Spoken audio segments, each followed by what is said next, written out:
My name is Molly, and I am 28 years old. 3 weeks after I graduated from Army basic training, my father-in-law sent me a text message. There was no greeting, no small talk, just 2 sentences. Harper's wedding venue needs the final deposit. Given your military signing bonus and Caleb's hazard pay, I expect $50,000 transferred by Friday. I stood in the motor pool at Fort Cavazos, covered in engine grease, staring at a demand for $50,000 from a man who could not even be bothered to attend my graduation. He was not asking for a favor. He was collecting a tax.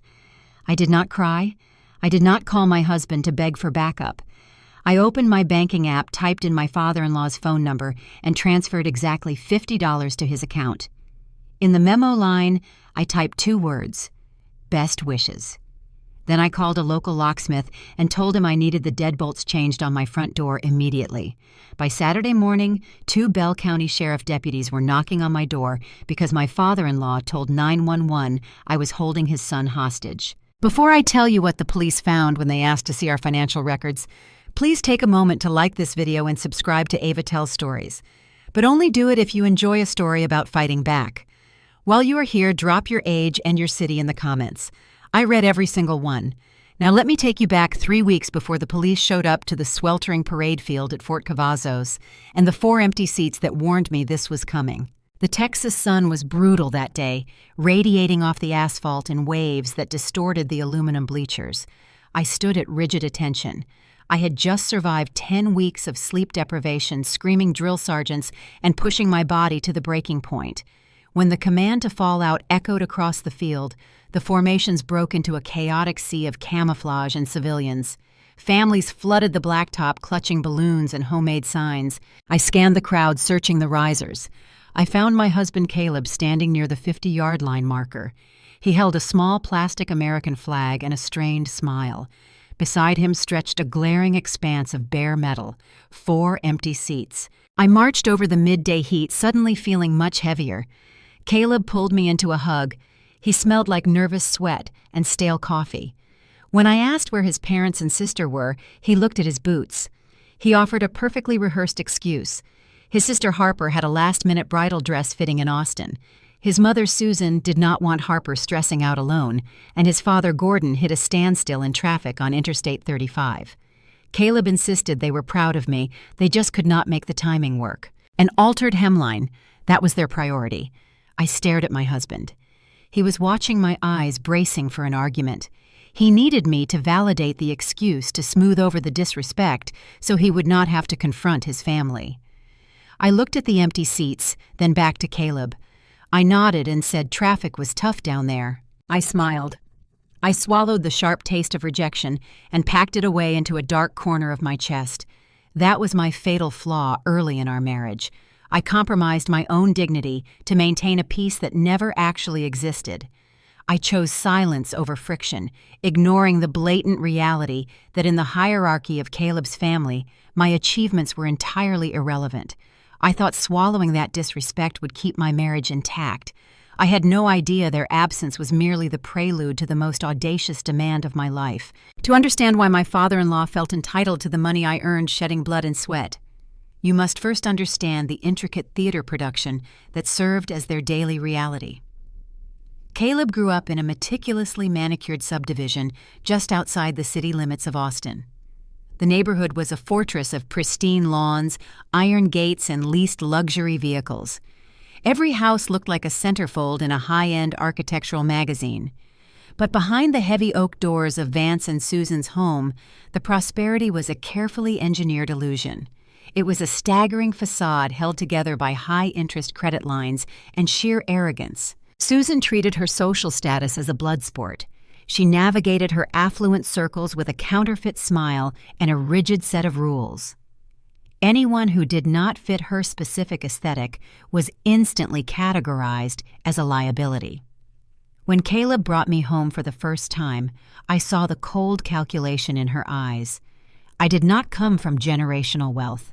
I drove a reliable older sedan and wore comfortable boots instead of designer heels. In her mind, I was not a romantic partner for her son. I was a hostile corporate takeover of a valuable family asset. She waged her war through plausible deniability. I remember a specific Sunday dinner shortly after I announced my decision to enlist in the Army.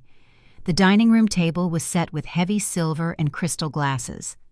Susan passed a porcelain bowl of roasted vegetables, stared directly at my hands, and asked if the military was going to force me to cut my fingernails. Before I could formulate an answer, she let out a hollow sigh. She told the entire table it was such a shame I could not secure a proper office job.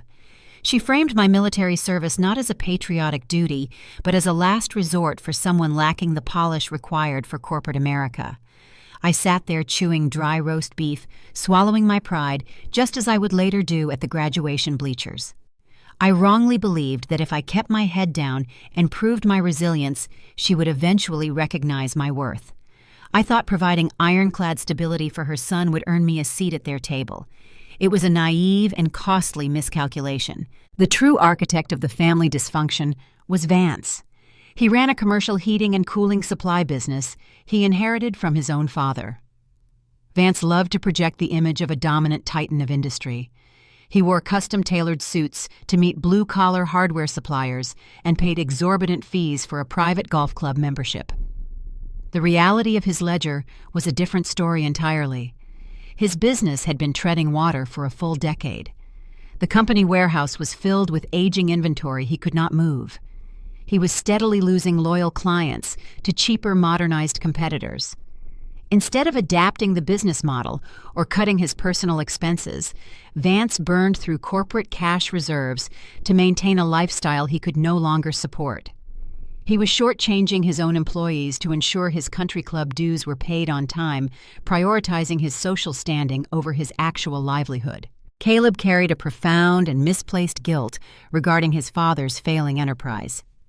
Caleb was an intelligent man, but whenever he stepped onto his parents' property, he reverted to an anxious teenager desperate for validation. In Vance's twisted worldview, his children were never allowed to become independent adults.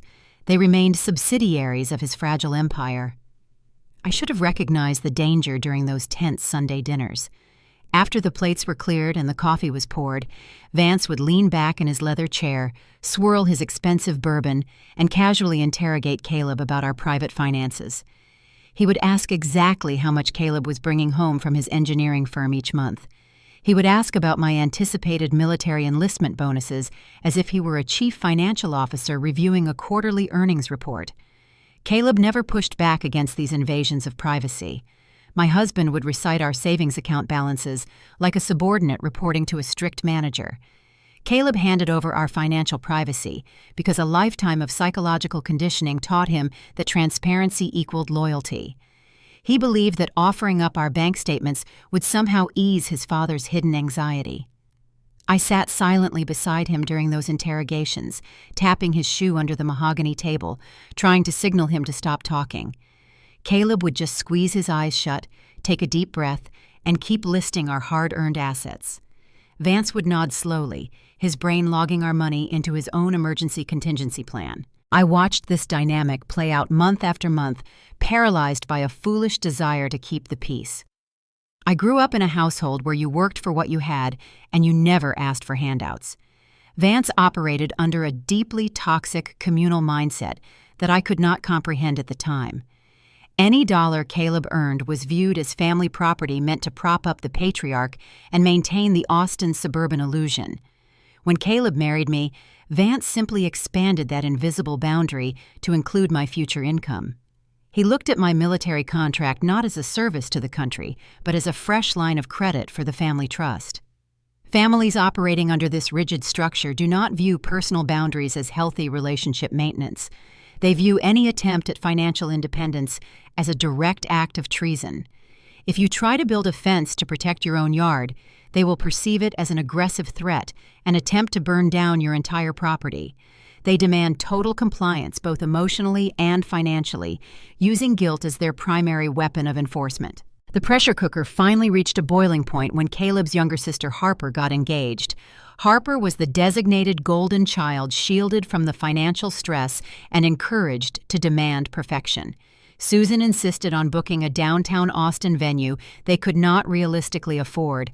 Vance promised to fund the lavish event to keep up appearances among their wealthy neighbors. He wanted the string quartets, the imported floral arrangements, and the top-tier catering to prove his business was thriving. The financial pressure became suffocating. Vance was running out of viable credit lines to cover the mounting invoices. He started making offhand comments during family gatherings about how true family needs to step up during big milestones. He talked endlessly about legacy and duty, staring directly at Caleb whenever he said the word duty. I ignored these warning signs.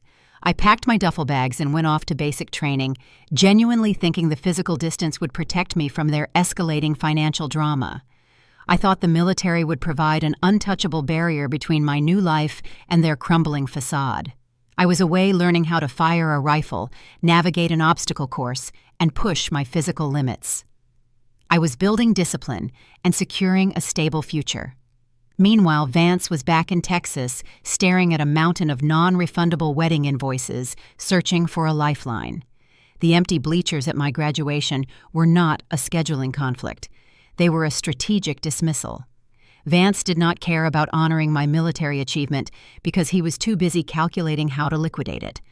As I drove home from Fort Cavazos, eager to finally start my married life in peace, Vance was already drafting the message that would force me to choose between my husband and my own survival. The breaking point arrived on a mundane Tuesday afternoon, exactly 3 weeks after my graduation. I was standing in the motor pool at Fort Cavazos, beneath the relentless glare of the Texas sun. The air was thick with the smell of diesel fuel and hot asphalt. I was covered in engine grease and sweat, struggling to replace a heavy alternator bracket on a tactical vehicle. My muscles ached from the physical labor. Every dollar I earned in the military was paid for in physical exhaustion and strict discipline.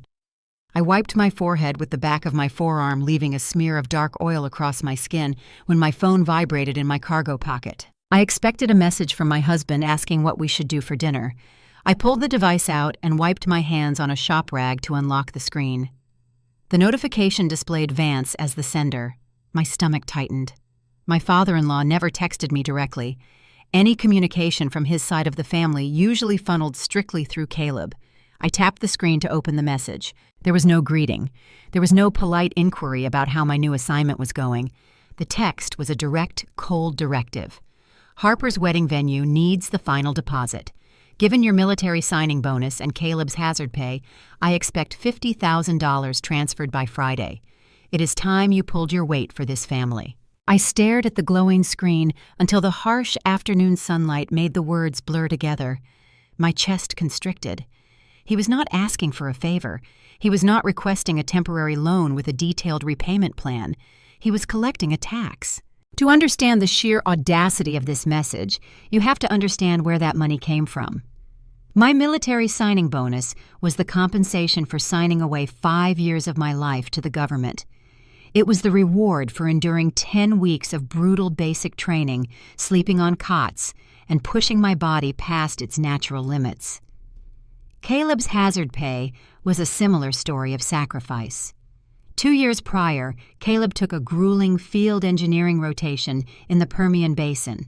He spent 8 months living in a cramped metal trailer out in the dust of West Texas, working 70-hour weeks around dangerous high-pressure drilling equipment. He missed our first wedding anniversary and worked through a freezing winter to build our savings account. We bled for that money. We hoarded those funds to secure a down payment for our own future home. Vance wanted to vaporize our entire life savings to pay for rented ballroom chairs, imported floral arches, and an open bar for his wealthy neighbors. In Vance's mind, his demand was entirely logical. He operated under a feudal system of financial entitlement. Because he had funded Caleb's childhood paying for youth baseball leagues and college tuition, he viewed Caleb as an indentured servant who owed a perpetual debt. When I married Caleb, my income simply became an extension of that same taxable territory. Vance saw our savings account sitting idle while his own social reputation was on the brink of ruin. He felt justified in seizing our assets to protect the fabricated image of his heating and cooling supply business. He believed we were being selfish by keeping our own money. A smarter, calmer woman would have taken a deep breath, locked her phone, and waited until she got home. A strategic wife would have taken a screenshot of the text message, forwarded it to her husband, and forced him to handle his own father. But I was not calm, and I was no longer willing to be strategic. I was sleep-deprived, physically drained, and standing in a pool of engine oil. The wound from looking at those 4 empty aluminum bleachers at my graduation 3 weeks prior was still wide open. I had spent years trying to be the bigger person. I had smiled through the passive-aggressive Sunday dinners. I had swallowed every insult Susan launched in my direction. I snapped. The rational part of my brain shut down, replaced by a cold, searing resentment. I did not call Caleb. I opened my mobile banking application. The screen illuminated my face in the shadow of the tactical vehicle. I navigated to the external transfer menu. I already had Vance's routing details saved from a year ago, back when Caleb convinced me we needed to help his father cover a minor utility bill mix-up. I stared at the input field requesting the transfer amount. Vance wanted $50,000. He wanted me to hand over our security, our safety net, and the tangible results of our physical suffering. I tapped the numeric keypad. I typed a 5, then a 0. Then the decimal point followed by 2 more zeros. $50. I scrolled down to the optional memo line. This was the space reserved for noting the purpose of the transaction. I thought about the polite, venomous language Susan always used to disguise her insults. I thought about the pristine country club manners they used to mask their financial desperation. I tapped the keyboard again and typed 2 words. Best wishes. It was an incredibly petty decision. It was an impulsive, reckless action driven entirely by spite.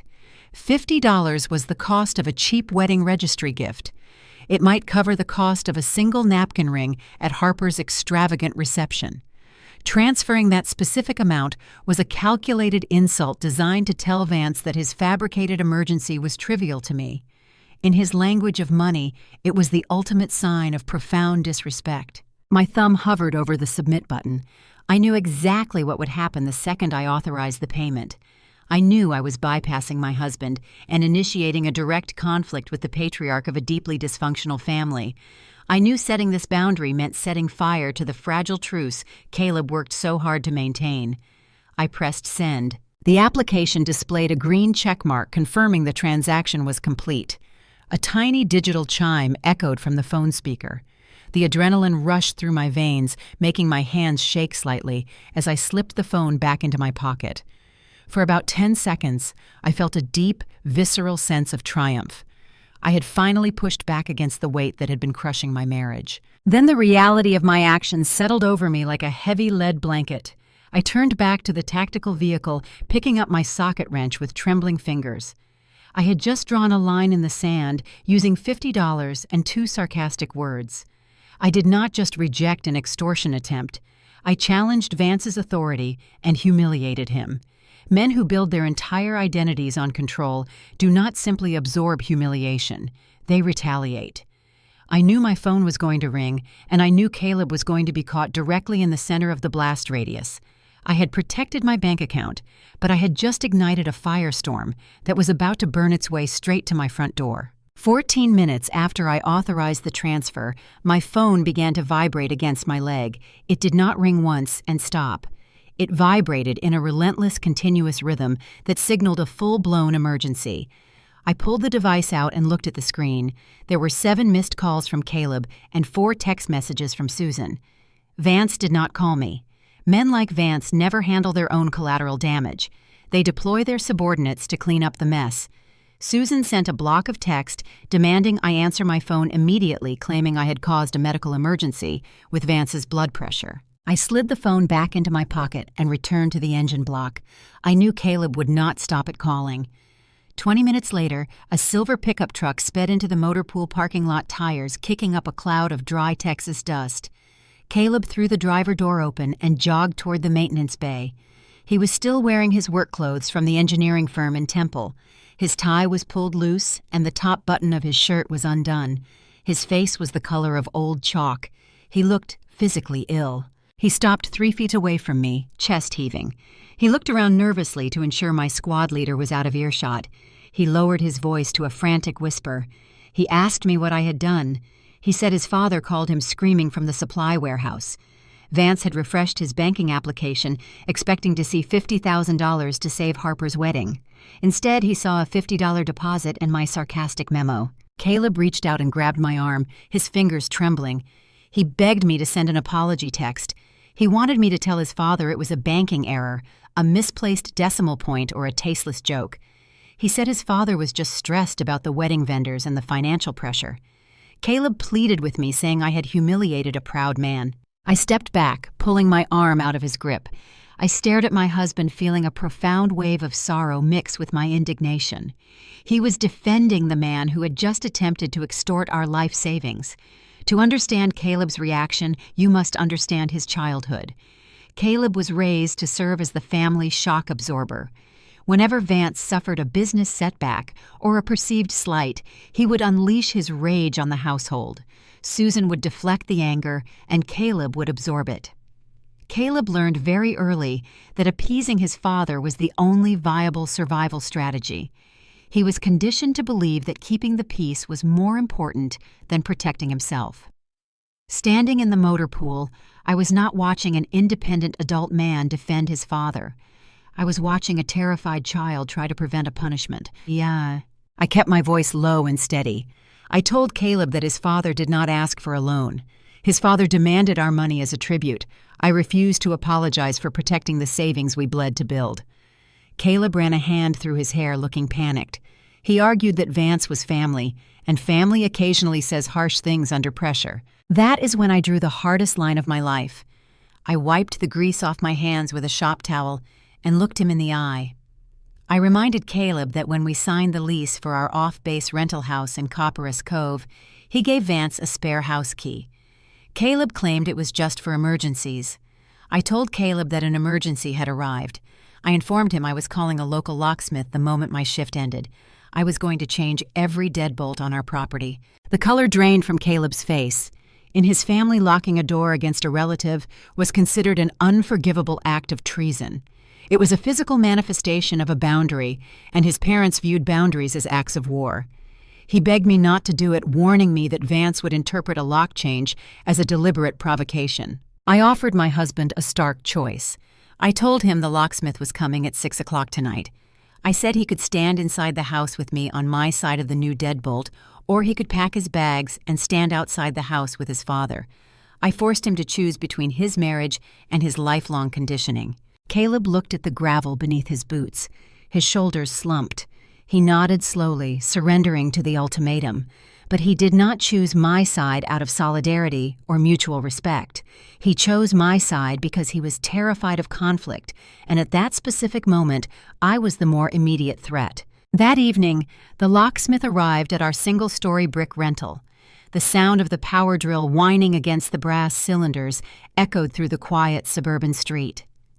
I stood on the porch watching the technician extract the old hardware. Caleb sat inside at the kitchen island staring at a glass of water. He did not speak to the technician. He did not speak to me.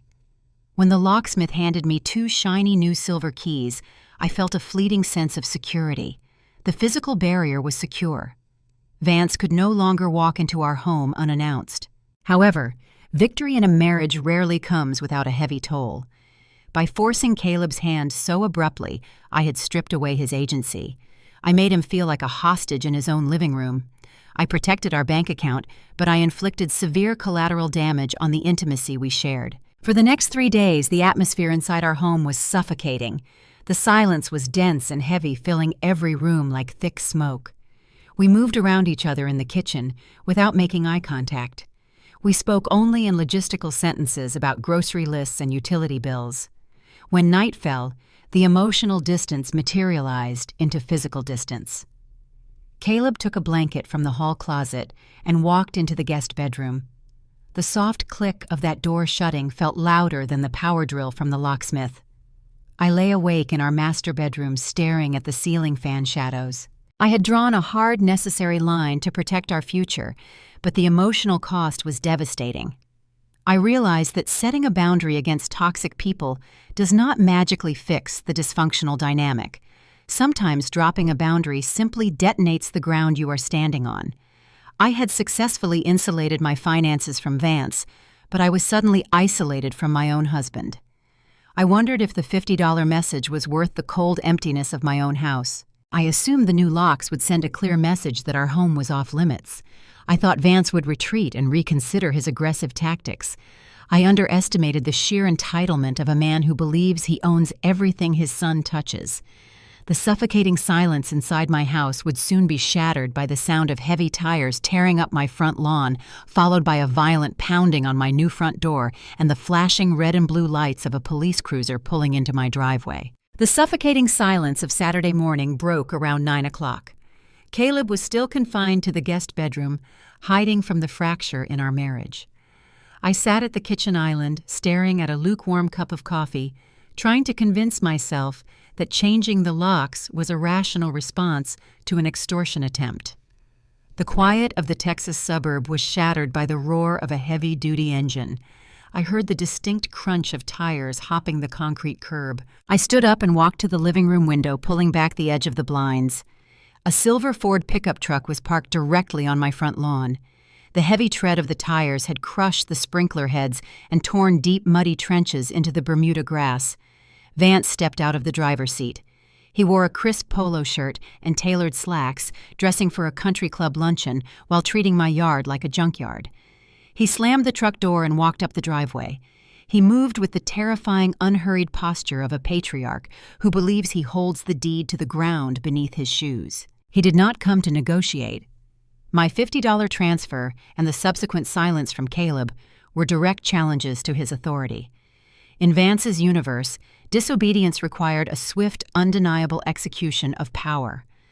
I stood frozen behind the window glass, my heart hammering against my ribs. Vance reached the concrete porch. He pulled a silver keychain from his pocket, isolating the old brass key Caleb had given him months prior. He slid the metal into the new deadbolt cylinder. He turned his wrist. The internal pins caught, refusing to yield. He pulled the key out, checked the grooves, and shoved it back in, forcing his shoulder weight against the heavy wooden door. The lock held firm. Most angry men denied entry would lose their temper. They would pound their fists against the siding, shout through the window panes, or demand their son come outside to answer for the disrespect. Vance did none of those things. He was far too concerned with maintaining his polished, affluent image to throw a visible tantrum on a residential street. Instead, he took 2 steps back from the door. He pulled a smartphone from his pocket and dialed a number. He pressed the phone to his ear. I watched his mouth moving. His demeanor was chillingly calm, his expression serious and composed. He ended the call, slid the device into his pocket, crossed his arms over his chest, and waited silently on my porch. I did not understand the true depth of his strategy until 20 minutes later. The shrill, piercing wail of police sirens disrupted the quiet neighborhood. A Bell County sheriff cruiser turned sharply onto our street, followed immediately by a second unit. The flashing red and blue lights reflected against the vinyl siding of the surrounding houses, casting frantic shadows across my living room wall. In a military community like Copperas Cove, a police presence at your residence is a scarlet letter. Law enforcement visits threaten security clearances, invite severe judgment from the chain of command, and label you as a liability to your unit. My neighbors' active-duty soldiers and their spouses began stepping out onto their driveways. They held cups of coffee, their eyes fixed on the spectacle unfolding on my property. The deputies stepped out of their cruisers, adjusting their utility belts. Vance greeted them at the edge of the driveway. He extended his hand, playing the role of the deeply distressed, upstanding citizen. I cracked the front door open just enough to hear the conversation. Vance's voice carried easily over the manicured lawns. He spoke with measured, fabricated concern. He told the officers that his daughter-in-law was suffering from a severe psychological breakdown. He used a tone of voice reserved for discussing a tragic illness. He claimed I had changed the locks to trap his son inside the house against his will. He finished his masterful performance by stating he had reason to believe I was actively draining his son's financial accounts to fund my erratic behavior. The humiliation felt like a physical weight pressing down on my chest, threatening to crush my lungs. Vance weaponized the police department to legitimize his narrative. I opened the door fully and stepped out into the humid Texas heat. I was wearing running shorts and a plain t-shirt. I had to stand on my own concrete porch in full view of my military peers and present my Department of Defense identification card to armed law enforcement officers. I forced my voice to remain steady. I had to explain to the deputies that I was a sound, rational adult. I explained that I simply hired a locksmith to secure a rental property after my father-in-law sent a threatening demand for a large sum of money. The lead deputy looked at me, then looked at the shiny new brass hardware on the doorframe. The officers asked to see Caleb. My husband stepped out of the house looking pale and exhausted. His eyes darted nervously between his father and the police uniforms. He looked humiliated, but he managed to stammer out the truth. He confirmed he was not a hostage. He confirmed he was staying inside the house by his own choice. The lead deputy turned back to Vance. The officer's tone shifted from professional concern to mild irritation. He informed Vance that this was a straightforward civil dispute. Law enforcement could not force a legal tenant to surrender a house key. The deputy told my father-in-law to step off the grass and remove his vehicle from the property. Vance complied without a fight. He offered a tight, patronizing nod to the officers, thanked them for their time, and walked back to his truck. He did not look at me. He did not look at Caleb. He shifted his transmission into reverse, leaving muddy tracks across the sidewalk, and drove away. As the cruisers pulled out of the cul-de-sac, I realized Vance did not lose this encounter. The police intervention was a highly calculated weapon. He knew he could not force the door open, so he brought chaos to my doorstep to prove a point. He wanted to strip away my dignity in front of my neighbors. He wanted to remind me that he could summon the power of the state to disrupt my sanctuary whenever he pleased. He established his dominance without raising his voice. The officers lingered for a moment before leaving, requesting to follow up on the financial theft accusations Vance had lodged. To clear my name right then and there, I pulled my smartphone out and opened my banking application. I showed the lead deputy our joint account dashboard, proving the balances were intact and no large withdrawals had occurred. The deputy nodded, satisfied with the proof, tipped his hat, and returned to his cruiser. I went back inside and locked the door. Caleb retreated to the guest room in total silence, unable to process the public spectacle his father had just orchestrated. But that brief moment of scrolling through my banking application planted a small, nagging seed of doubt in my mind. Later that evening, sitting alone in the dark kitchen, the house finally quiet, I decided to take a much closer look at those digital ledgers. I opened the application again and navigated to the transaction history. I started scrolling past the routine grocery store trips, the utility payments, and the gas station charges. And what I found hiding between the lines of our daily expenses proved that Vance's $50,000 demand was not an isolated incident. It was just the first time he asked me directly because the real thief was already living inside my house. The flashing lights of the Bell County Sheriff cruisers were long gone, but the nervous energy they left behind still hummed in the walls of my home. The neighborhood had returned to its standard suburban quiet. Outside my window, the streetlights cast long shadows across the muddy tire tracks Vance had carved into my front lawn. Inside the house was suffocatingly still. Caleb had retreated to the guest bedroom immediately after the police departed. He shut the door without saying a word physically, withdrawing from the chaos his father had brought to our doorstep. I sat alone at the kitchen island, staring into the dark living room. The adrenaline from the afternoon confrontation was finally fading, leaving behind a cold, sharp exhaustion. My mind kept replaying the events on the porch. I thought about the specific language my father-in-law used when he spoke to the armed deputies. Vance did not just claim I was unstable or angry. He made a very pointed, specific accusation. He told the officers I was actively draining his son's financial accounts. During the tense interaction, I had quickly opened my mobile banking application and flashed the primary dashboard to the lead deputy. The top-line balance looked healthy enough to prove I was not emptying the vault, and the officer had walked away satisfied. But sitting in the dark kitchen, the echo of Vance's confident accusation bothered me. Men like Vance rarely invent lies out of thin air. They typically project their own actions, twisting the truth to fit their narrative. I pulled my smartphone from my pocket and set it on the granite countertop. I unlocked the screen and opened the banking application again. I bypassed the main dashboard and navigated directly to the detailed transaction ledger. For the first year of our marriage, We had pooled our income into a single joint checking account. Caleb worked as a structural engineer in Temple, and I contributed my military pay. Because I had spent the last several months consumed by the physical and mental demands of basic training, I had entrusted Caleb with managing our daily household ledger. I paid my dues in the dirt at Fort Cavazos, trusting my husband to pay the utility bills and manage the grocery budget back in Copperas Cove. It was an arrangement built on the fundamental premise of marital trust. I started scrolling down the screen, reviewing the digital footprint of our daily lives. The recent weeks looked normal.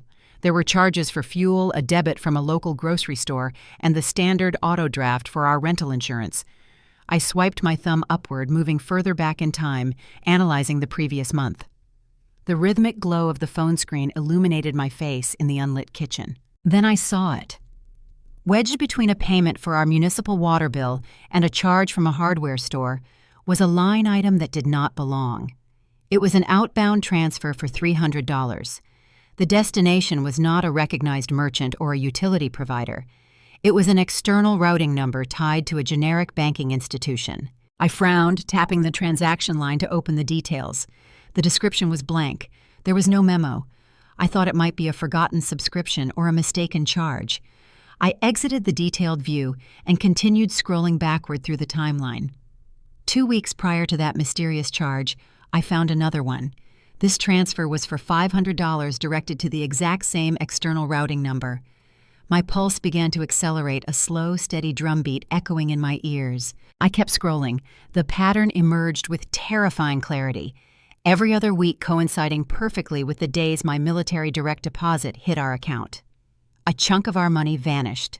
$300 here, $400 there, $500 right after I received my housing allowance. It was a systematic, calculated hemorrhage of our savings. The funds were not being stolen in one dramatic sweep. They were being quietly siphoned away, bleeding our resources through 1,000 tiny cuts. I opened my laptop to access the full desktop version of the banking portal. I needed to trace the destination of the routing number. The web browser loaded, and I navigated to the external transfer management page. This was the section of the site where authorized recipient accounts were saved for future transactions. I clicked the Saved Profiles tab. The mystery routing number was listed there plain as day. Under the account holder name, the screen displayed Vance's full legal title. The floor dropped out from under me. The oxygen vanished from the kitchen. I pushed my chair back, the wooden legs scraping harshly against the tile floor.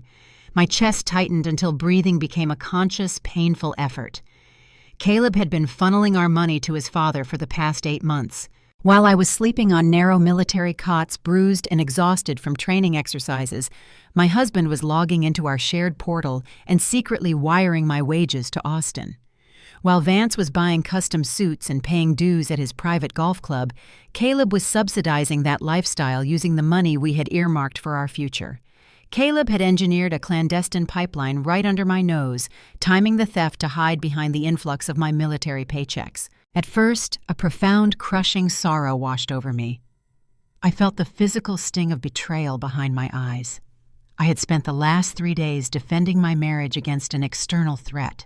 I had changed the locks.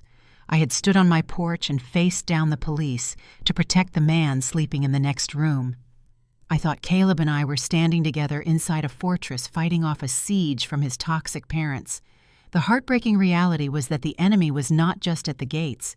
The enemy already had a key to the vault, and my own husband had handed it to him.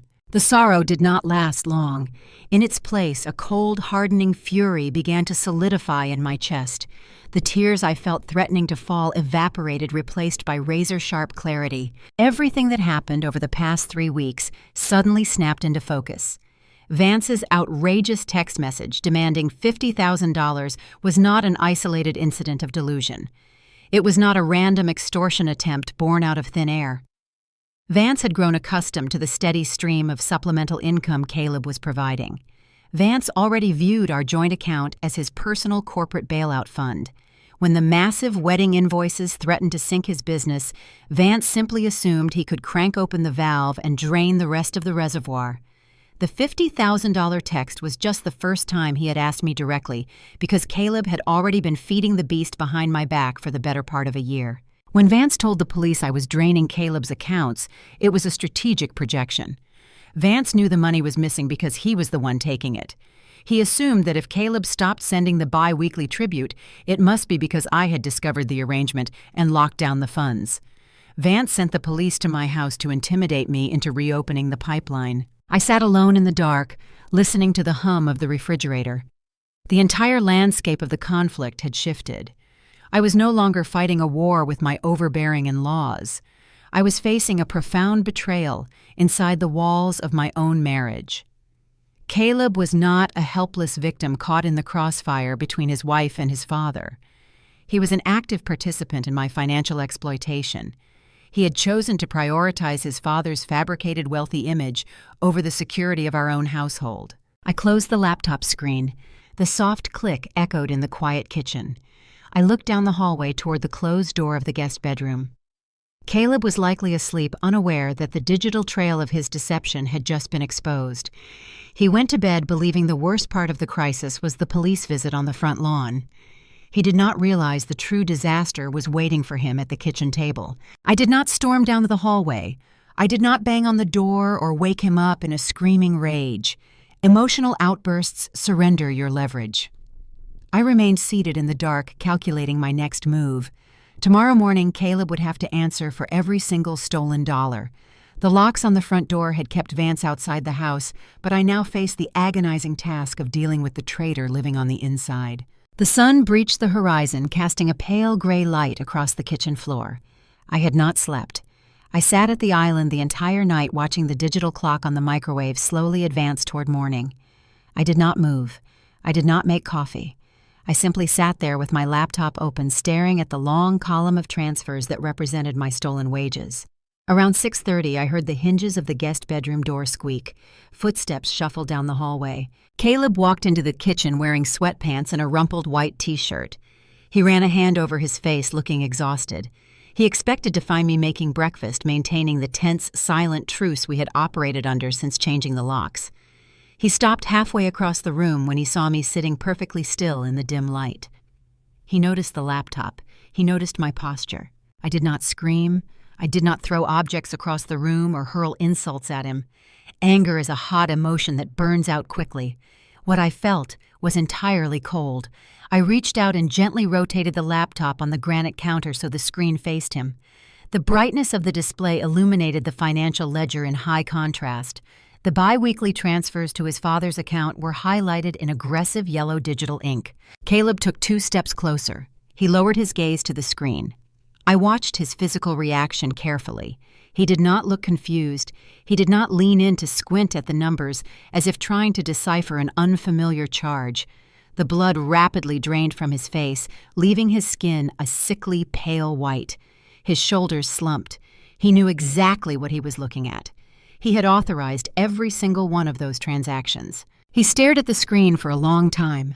The silence in the kitchen stretched until it felt unbearable. When he finally spoke, he did not try to deny the theft. He did not invent a story about a hacked account or a banking error. Instead, he offered a justification that was infinitely more disturbing than a blatant lie. He looked up at me, his eyes wide and pleading. He told me his father's business was struggling. He said Vance was drowning in debt and facing severe cash flow issues. Caleb claimed he was just trying to help his dad keep the lights on at the warehouse. He took a step toward me, his voice adopting a defensive, almost righteous tone. He stated that stepping up during hard times is what families are supposed to do. Caleb genuinely believed he was acting honorably. He viewed himself as a dutiful son, performing a necessary rescue operation. In his mind, my military income and our shared financial stability were not our own assets. They were a convenient buffer that allowed him to play the savior to his father's failing ego. He saw no issue with quietly siphoning my hard-earned wages to subsidize Vance's country club lifestyle and mismanaged company. At that exact moment, I realized the terrifying depth of their enmeshment. Caleb was not a malicious partner trying to ruin me. He was a fundamentally broken man damaged by a lifetime of emotional conditioning. Vance had raised Caleb to believe that his primary function in life was to serve as the family safety net. Caleb was programmed to sacrifice his own future to protect the Austin suburban illusion his parents desperately clung to.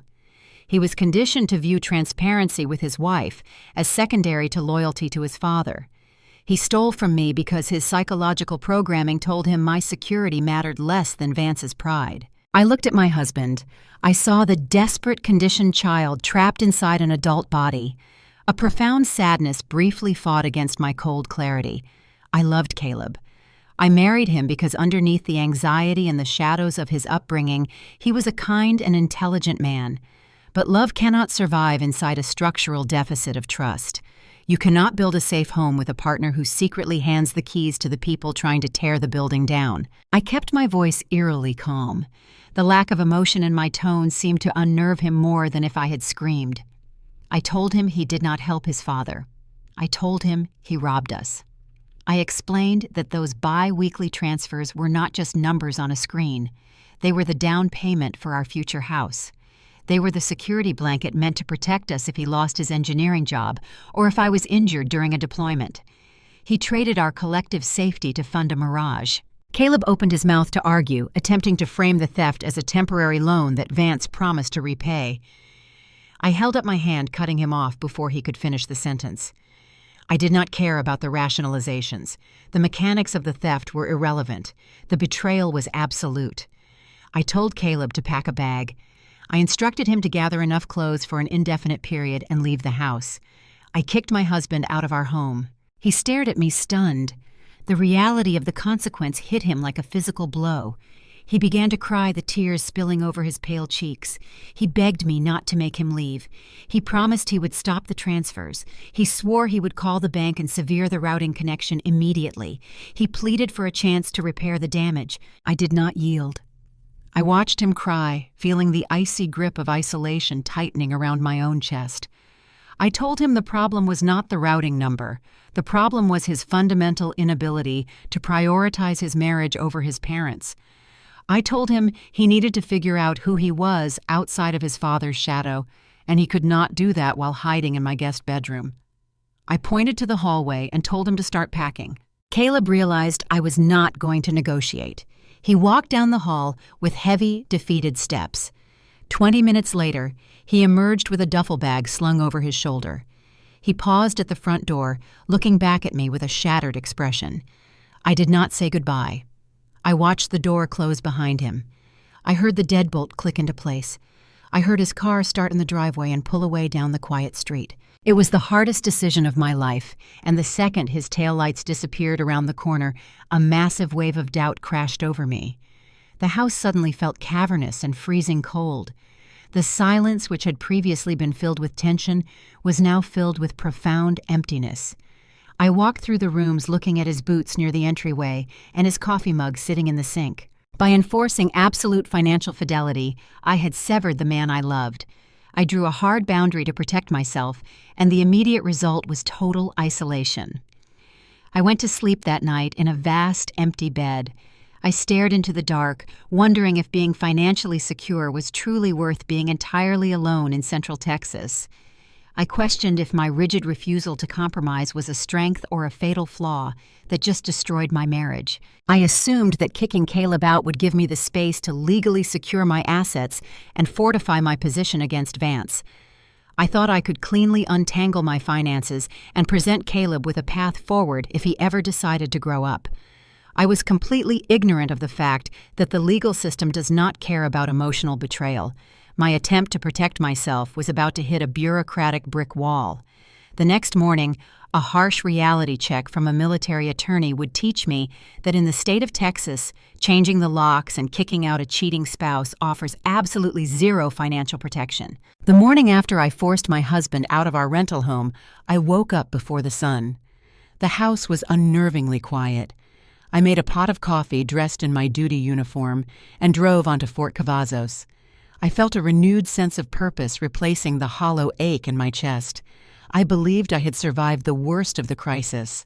I had identified the betrayal, removed the threat from my living room, and reclaimed control of my physical space. Now I just needed to secure my financial perimeter. I parked outside the base legal assistance building. The Judge Advocate General office was a sterile utilitarian structure filled with fluorescent lights and gray carpeting. I walked through the double doors, clutching a manila folder stuffed with printed banking statements, lease agreements, and my military pay stubs. I approached the intake desk with the righteous confidence of a woman who had uncovered a crime and was ready to prosecute the offender.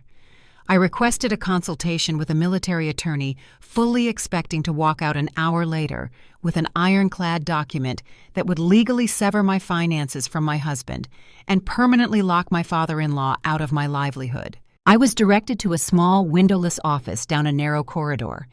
The attorney sitting behind the metal desk was a seasoned captain who looked like he had spent the last decade untangling the disastrous personal lives of young soldiers. He had a calm, analytical demeanor, the kind of professional detachment required when dealing with high emotion. I sat across from him and laid my manila folder on the desk. I opened it and presented my evidence. I walked him through the entire timeline. I explained the extortion text demanding $50,000 for Harper's wedding.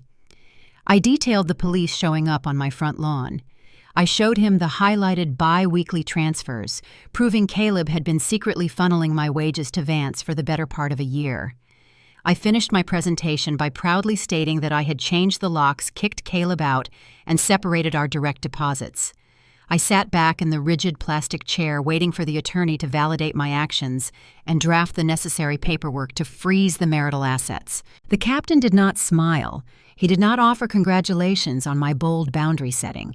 He leaned forward, rested his elbows on the desk, and proceeded to dismantle my righteous anger with cold, bureaucratic facts. He delivered a brutal education in the realities of the Texas Family Code, and his words systematically destroyed the false sense of security I had built over the last 12 hours. The attorney explained that the state of Texas operates under community property laws.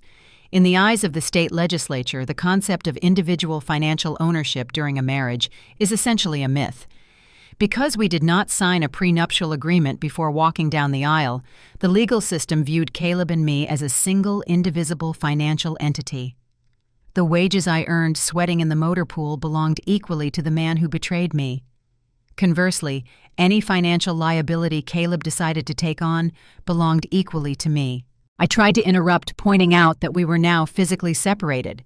Caleb was sleeping in Austin, and I was maintaining the residence in Copperas Cove. The attorney shook his head, his expression unyielding. He clarified that physical separation does not equal legal separation in this jurisdiction. Until a formal divorce decree was signed by a judge or a highly specific post, nuptial agreement was drafted and notarized, the marital estate remained fully intact. Then he outlined a hypothetical scenario that made the blood freeze in my veins. Caleb was currently living under Vance's roof. Vance was desperate for cash to save his failing business and fund his daughter's extravagant wedding. Caleb had a proven documented history of submitting to his father's financial demands. If Vance marched Caleb down to a local bank or a high-interest lending agency tomorrow afternoon, and Caleb signed a personal loan application to appease his father, that newly acquired debt would instantly become community debt. I stared at the attorney, my chest tightening. I asked if the bank could legally come after my military paycheck to satisfy a loan I never authorized. The captain nodded grimly. He confirmed that creditors do not care about domestic disputes or secret transfers. If Caleb defaulted on a community debt, the lending institution could seek a judgment and potentially garnish my wages. My secure government income was not an impenetrable fortress. Under the laws of the state, my paycheck was the ultimate collateral for any reckless financial gamble my husband decided to make while trying to buy his father's approval. The attorney then turned his attention to my proudest tactical maneuvers. He informed me that hiring the locksmith and forcing Caleb out of the house was a theatrical gesture that offered zero legal protection. In fact, it was a massive strategic liability. Both our names were on the residential lease. By changing the hardware and barring his entry, I had technically performed an illegal eviction. If Caleb decided to hire a civilian lawyer and escalate the situation to a family court judge, my actions would look terrible on paper. Judges often view locking a spouse out of the marital home without a protective order as a hostile escalation, sometimes categorizing it as constructive abandonment. The attorney warned me that my impulsive attempt at empowerment had actually jeopardized my legal standing. If the marriage moved toward a contested divorce, Caleb's attorney could use the lock change to paint me as the volatile, aggressive aggressor who denied her husband access to his own belongings. I sat in the fluorescent-lit office, feeling the walls slowly closing in. The righteous fire that had fueled me since the $50 text message was entirely extinguished, replaced by a suffocating realization of my own vulnerability. I felt trapped. I realized that setting boundaries with deeply toxic people requires significantly more than just sending bold text messages and installing new deadbolts. It requires meticulous, unglamorous, and often expensive legal strategy. My impulsivity driven by anger and hurt had put me in a highly precarious position. I thought I had outsmarted Vance by closing the bank account and shutting the front door. The devastating truth was that Vance did not need a key to my house to ruin my life. He just needed proximity to his son. I was no longer just fighting an entitled father-in-law. I was fighting the deeply ingrained legal architecture of the state itself. The law was indifferent to morality, fairness, or emotional betrayal. The law only recognized signatures and marital status. I thanked the captain for his time, gathered my useless printed statements, and walked out of the legal assistance building. The Texas heat felt oppressive as I walked back to my car. I sat behind the steering wheel, gripping the leather material, until my knuckles turned white. My husband was currently sitting in the epicenter of his family's dysfunction, surrounded by people who viewed my income as their salvation. I could not control what Caleb signed, and I could not legally protect my own labor without his active cooperation in signing a post-nuptial agreement or a divorce petition. I knew Vance well enough to know he would not sit quietly while his primary revenue stream was cut off. If he could not reach my bank account directly, and if he could not intimidate me with the police, he would pivot his strategy. He would change the battlefield.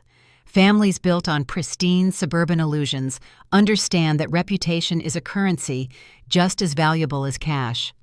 As I started my car and drove back toward my unit, Vance and Susan were already shifting their tactics. They were preparing to wage a shadow war, launching a campaign designed to isolate me, destroy my credibility and pressure Caleb into submission. The revelation at the legal assistance office left me feeling entirely exposed. I drove back to my quiet neighborhood knowing the law offered no immediate shield against the financial chaos my husband could trigger. I braced for the next overt attack. I expected Vance to demand a loan signature from his son or show up at my gate with a new set of demands. Instead, a very different kind of warfare commenced.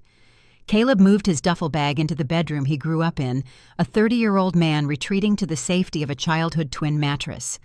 Once he was securely back under their roof, Vance and Susan initiated their counter-offensive.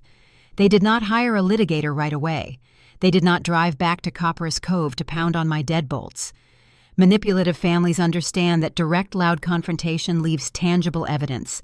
They prefer to operate in the shadows, dismantling their target, using the most devastating weapon in the suburban arsenal. Susan was a master architect of social destruction. She had spent decades curating a flawless image among her affluent country club peers and her prestigious Austin congregation. She knew how to ruin a reputation without ever raising her voice. Her strategy was brilliant in its cruelty. She did not paint me as a greedy gold digger or a cruel monster. A direct attack like that would sound too vindictive and might invite scrutiny into their own finances. Instead, she wrapped her poison in the guise of maternal concern. She cast me as a tragedy. Within a week, the narrative was firmly established across their entire social network. Susan began pulling friends aside after Sunday services, dabbing her eyes with a tissue, speaking in hushed, sorrowful tones. The story went like this. Molly had changed since enlisting. The grueling nature of basic training had broken her fragile psyche. She returned to Texas, paranoid, volatile, and deeply unwell. I was suffering from severe adjustment issues, locking my sweet, accommodating husband out of his own home and seizing control of his finances during a manic episode. I was not a woman defending her life savings from an extortionist father-in-law. According to Susan, I was a fractured, unstable soldier tearing a loving family apart. The poison seeped into my own social circles faster than I could contain it. Caleb and I shared a tight group of couples we used to host for backyard barbecues. I reached out to a woman named Lauren to confirm our usual weekend coffee plans. My text message sat unread for 2 days. When she finally replied, it was a short, stilted note saying her schedule was too packed. The brush-off was palpable. The reality of my new social standing became undeniable a few days later. I drove into Georgetown to pick up some gear for an upcoming field exercise. I was standing near the checkout register at a sporting goods store when I ran into the wife of Caleb's former college roommate. She saw me, and her eyes widened briefly before softening into a look of cautious pity. She did not greet me with her usual warm hug. She kept a physical distance, tilting her head with that specific brand of condescending sympathy reserved for the deeply troubled. She asked how I was holding up. She placed a hand on her chest and offered to pray for my healing during this difficult transition. I stood there holding a pair of tactical boots, realizing Susan had already reached them. The trap was perfectly laid. If I defended myself, if I raised my voice to call Vance a thief or Caleb a liar, I would only look exactly like the erratic, paranoid woman Susan claimed I was. Any anger I displayed would simply validate their fabricated narrative. This is the hidden tax of walking away from manipulators. They will never accept accountability for the damage they cause. They cannot allow their community to know Vance was bleeding his business dry to fund a wedding, or that Caleb was funneling marital assets to cover the deficit. To protect the patriarch, a scapegoat had to be sacrificed upon the altar of public opinion. I was the perfect candidate. I was the outsider. I wore combat uniforms instead of designer dresses. The community found it infinitely easier to believe the new military wife had lost her mind than to accept that their respected local businessman was a desperate fraud. The most agonizing part of the smear campaign was Caleb's silence. My husband knew the truth. He knew why the locks were changed. He knew exactly where the missing money had gone. Yet sitting in his childhood bedroom, he allowed his mother to assassinate my character. His cowardice was a deep, festering wound. By refusing to correct the narrative, he gave his mother's lies oxygen. He chose the comfort of his parents' approval over the duty to defend his wife's honor. Every day he remained silent was another betrayal, reinforcing the painful reality that I was fighting this battle entirely alone. The social isolation became a heavy physical weight. The house in Copperas Cove, which I had fought so hard to secure, transformed into a solitary confinement cell. I would sit on the couch in the evenings, watching the headlights of passing cars sweep across the living room walls, feeling severed from the world. My phone rarely buzzed. The silence was deafening. This was the true objective of the shadow campaign. Vance and Susan knew they could no longer bypass my digital security. They could not force the bank to release the funds, so they targeted my endurance. They banked on the premise that the profound loneliness would eventually break my spirit. They assumed I would cave to the isolation, unlock the front door, and beg Caleb to return on their terms, just to have my life back. They expected the crushing weight of public judgment to force my surrender. Every morning required a grueling effort to put on my uniform and face the day. I was fighting a war on 2 fronts. At work, I maintained strict military bearing, hiding the domestic disaster unfolding behind my eyes. I focused on my physical training, using the exhaustion to numb my racing thoughts. At home, I navigated the quiet wreckage of a fractured marriage. I was losing the public relations battle. I had no mechanism to broadcast my side of the story without looking bitter and unhinged. I realized that surviving a toxic family dynamic is not a sprint. It is an agonizing war of attrition. They were trying to starve me out emotionally. I refused to break. I stopped reaching out to the mutual friends who doubted me. I stopped checking the social media feeds where Harper was busy posting flawless updates about her upcoming bridal shower funded by the very loans her father was desperately trying to secure. I decided to focus entirely on my own stability. I built a rigid routine, pouring my energy into my career and my own physical health. I thought ignoring the gossip would shield me from the conflict. But avoiding the digital rumor mill does not protect you from the physical world. You cannot hide inside a house forever. Eventually, you have to buy groceries. You have to step out into the very community that has been whispering about your fabricated downfall. I thought maintaining a low profile would keep the drama at bay. I did not anticipate that the architect of my ruined reputation would actively seek me out in public. A routine errand was about to turn into a brutal face-to-face confrontation, proving that the people trying to destroy you are never satisfied with quiet victories. They always want to watch you bleed. The isolation of the past few weeks had forced me into a rigid, predictable routine. I went to the motor pool, I completed my training exercises, and I went home to my silent rental house. I avoided the social gatherings where Caleb's mother had planted her toxic rumors. I did my grocery shopping on Tuesday evenings, deliberately choosing a time when the local stores were quiet and mostly empty. I thought controlling my environment would shield me from any further psychological attacks. I assumed my strict avoidance strategy was a flawless defense mechanism. I was wrong. The people who thrive on manipulation do not respect the walls you build. If they cannot drag you into their arena, they will bring the war into your sanctuary. The collision occurred in the produce aisle of the local grocery store. The bright fluorescent lights hummed overhead, casting a sterile, artificial glow over the stacks of oranges and green apples. I was pushing a squeaky shopping cart dressed in faded jeans and a plain gray sweatshirt, reviewing a mental list of basic necessities. I turned the corner around a towering display of organic vegetables and stopped dead in my tracks. Standing 10 feet away was Susan. She looked entirely out of place in a Central Texas supermarket. She wore a tailored cream blouse, immaculate dark trousers, and heavy gold jewelry that caught the harsh overhead lighting. A pristine designer leather handbag rested in the child seat of her shopping cart. She did not look like a woman running a mundane Tuesday errand. She looked like a woman who had dressed for a very specific, calculated confrontation. She had likely kept tabs on my routine through the very same mutual friends who had recently stopped returning my text messages. My initial instinct was flight. My hands gripped the plastic handle of my shopping cart tightly. I considered pulling the cart backward, turning the wheels, and disappearing down the adjacent aisle toward the dairy section. I wanted to escape the suffocating tension radiating from her posture. But Susan turned her head and locked her gaze onto mine with the precision of a targeting laser.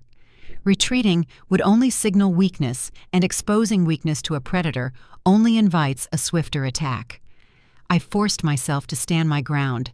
I pushed my cart forward slowly, maintaining a neutral, unreadable expression. I anticipated a theatrical public display. I braced myself for raised voices, dramatic tears, or loud accusations designed to draw the attention of the other shoppers.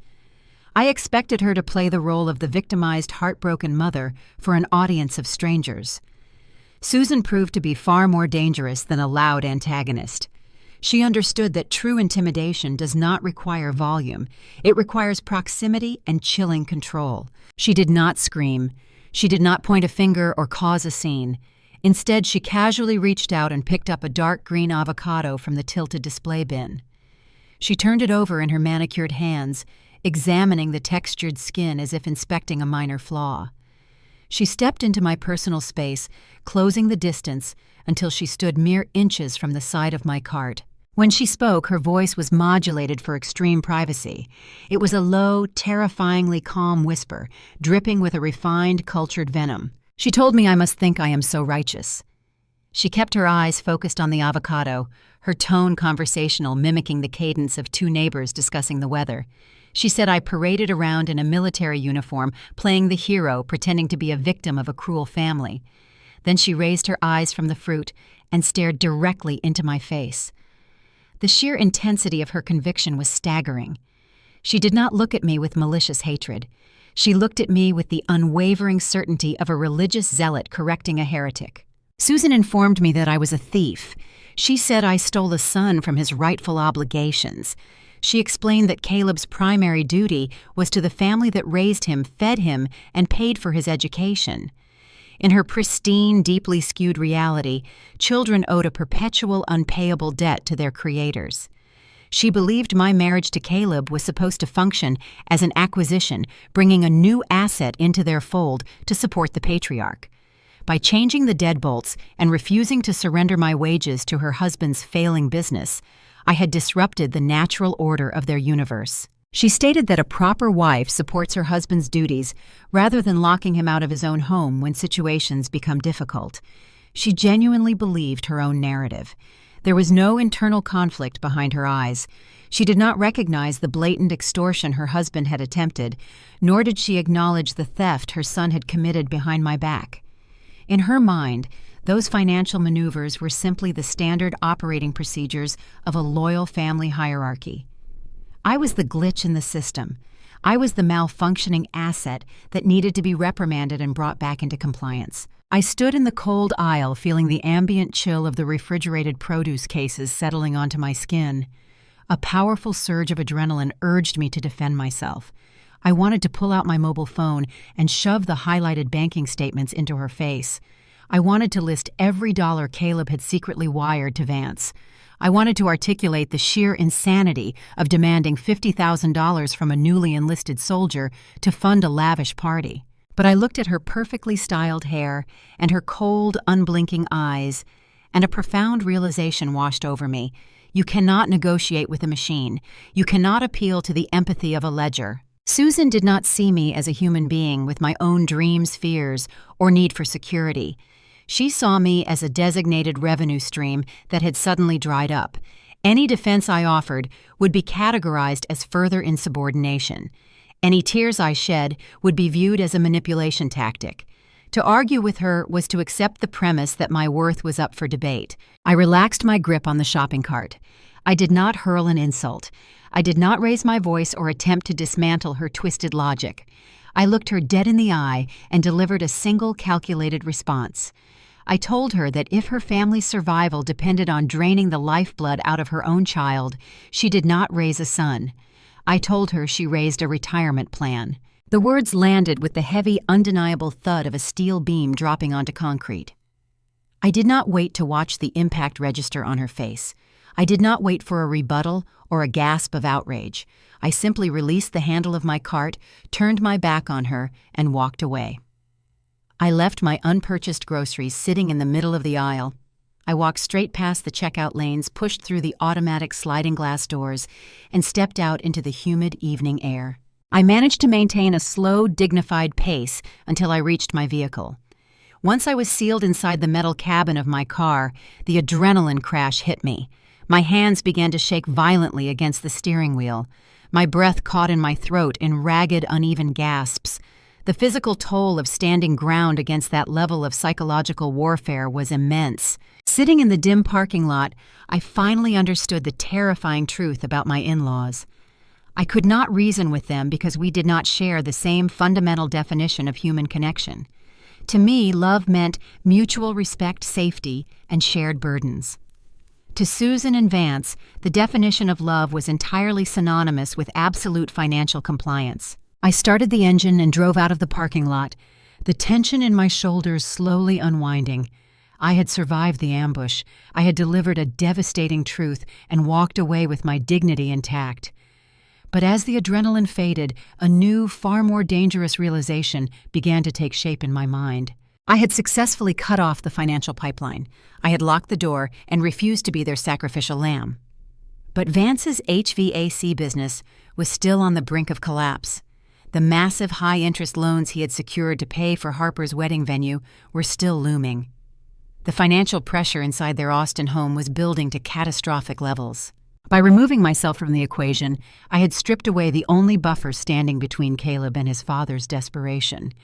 Caleb was currently sleeping in his childhood bedroom, trapped inside that pressure cooker, without my military paycheck to shield him. Vance was a drowning man, and Caleb was the only life raft left within arm's reach. I knew it was only a matter of time before the crushing demands of his parents broke Caleb's spirit.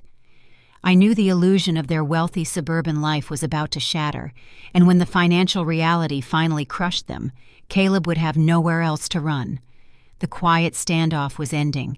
A desperate, broken man was about to show up on my doorstep bringing a grim ultimatum that would force me to decide exactly what my marriage was truly worth. The Texas sky opened up on a Thursday evening, dumping sheets of relentless warm rain across the asphalt of my quiet street.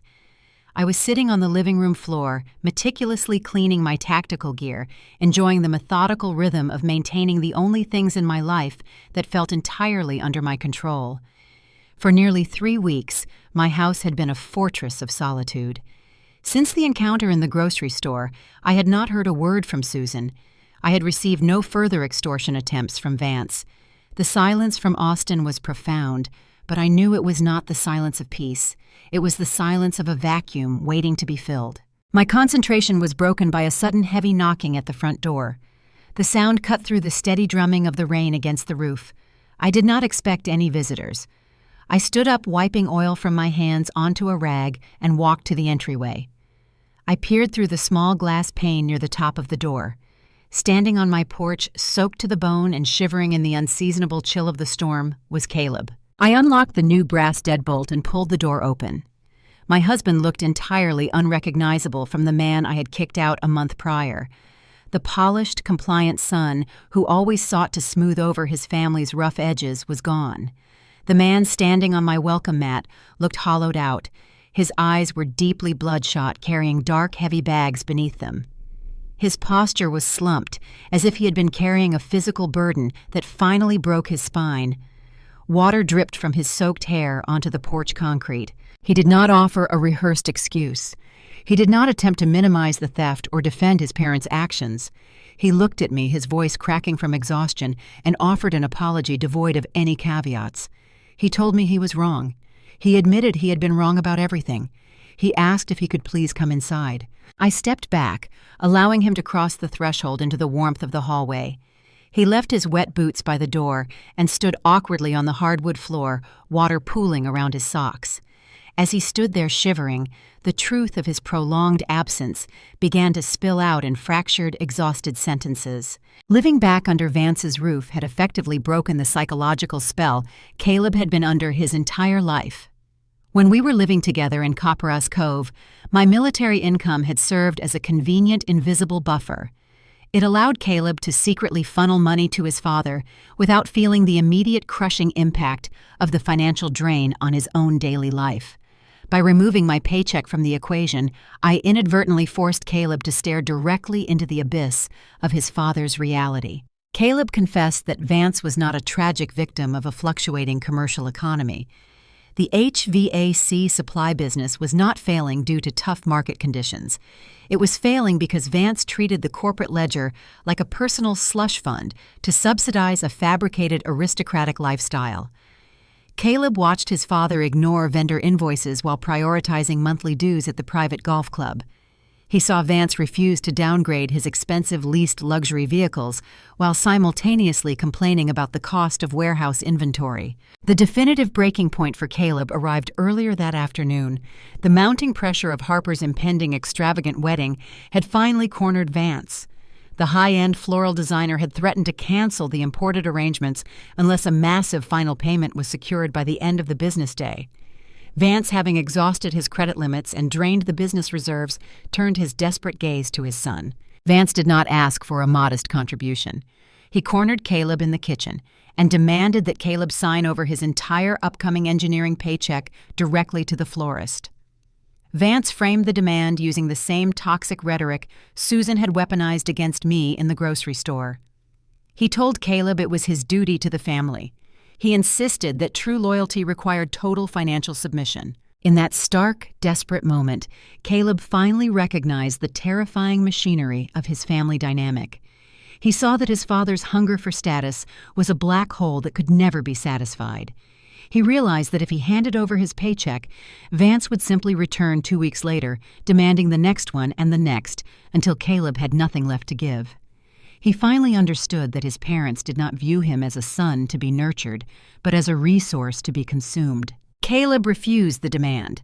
The resulting explosion from Vance was apparently biblical in scale. Caleb packed his duffel bag while his father hurled insults through the bedroom door, accusing him of abandoning his blood. Caleb drove straight through the storm to my house, finally comprehending the immense weight I had been carrying.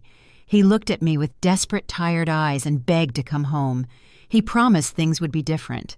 He swore he would protect our marriage and never allow his father to touch our finances again. A powerful, instinctive urge swelled in my chest. I wanted to throw my arms around his wet shoulders, pull him close, and accept the apology. I loved him.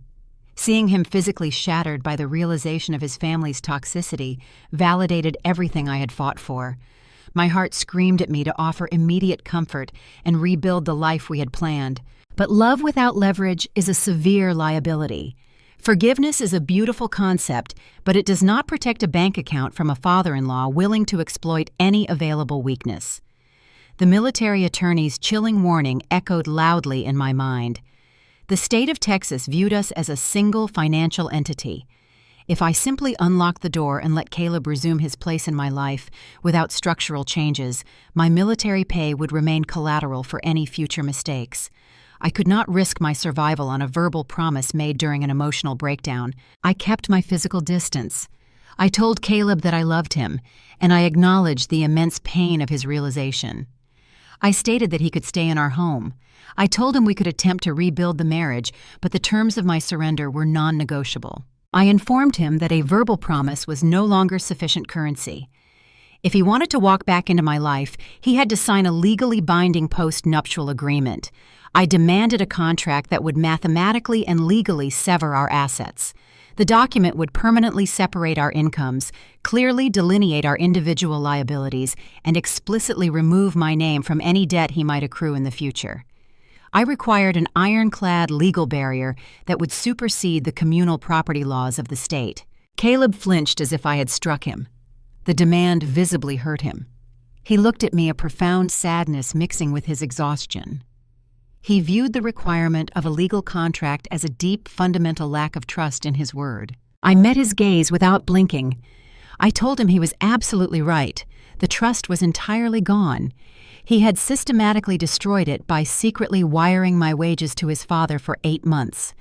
I explained that trust is not magically resurrected by a tearful apology in the rain. Trust had to be rebuilt brick by brick, and until that construction was complete, I required legal armor. Our reconciliation was not a romantic movie moment accompanied by swelling music.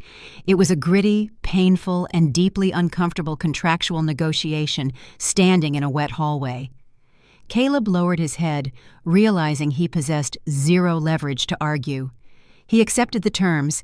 He agreed to contact a civilian lawyer the following morning to draft the paperwork. I allowed him to walk past me into the living room. I saved my marriage that night, but the inherent innocence of our partnership was permanently extinguished. We were no longer navigating life as a blindly trusting unit. We were moving forward as heavily guarded allies, operating under a strict treaty. I believed the post-nuptial agreement would serve as the ultimate shield against the chaos of Austin. I assumed that by legally barricading my finances, I had effectively neutralized Vance's ability to harm us. I vastly underestimated the desperate lengths a cornered man will go to when his fabricated empire is on the verge of total collapse. I thought the battle was over because I had secured my perimeter. I did not realize that while Caleb and I were drafting legal documents to protect our future, Vance was discovering a terrifying new avenue to secure the funds for Harper's wedding. Vance was about to cross a dangerous line, moving from emotional manipulation into outright criminality. A shocking revelation from a mutual acquaintance would soon expose the true depth of Vance's desperation, proving that a man drowning in debt will easily pull his own blood underwater just to catch a breath. The execution of the post-nuptial agreement took 14 days of tense, rigid negotiations between civilian attorneys. Caleb and I navigated our shared spaces with the careful, measured politeness of diplomats representing opposing nations. The paperwork was eventually finalized, signed in the presence of a stony-faced notary public, and officially filed with the county clerk. My military pay, my future assets, and my individual credit score were finally legally isolated from my husband's liabilities. I felt a profound sense of relief, assuming the legal barricade would effectively neutralize the threat radiating from Austin. I believed my father-in-law's aggressive demands would cease now that the financial pipeline was verifiably cemented shut. My assumption shattered 2 days after the ink dried on the legal documents. The missing puzzle pieces of Vance's erratic behavior finally snapped together, revealing a picture far more terrifying than simple suburban greed. The revelation did not arrive via a dramatic confrontation or an angry phone call. It surfaced quietly during a mundane lunch meeting. Caleb still maintained a few professional connections in the greater Austin area from his time working at a civil engineering firm shortly after college.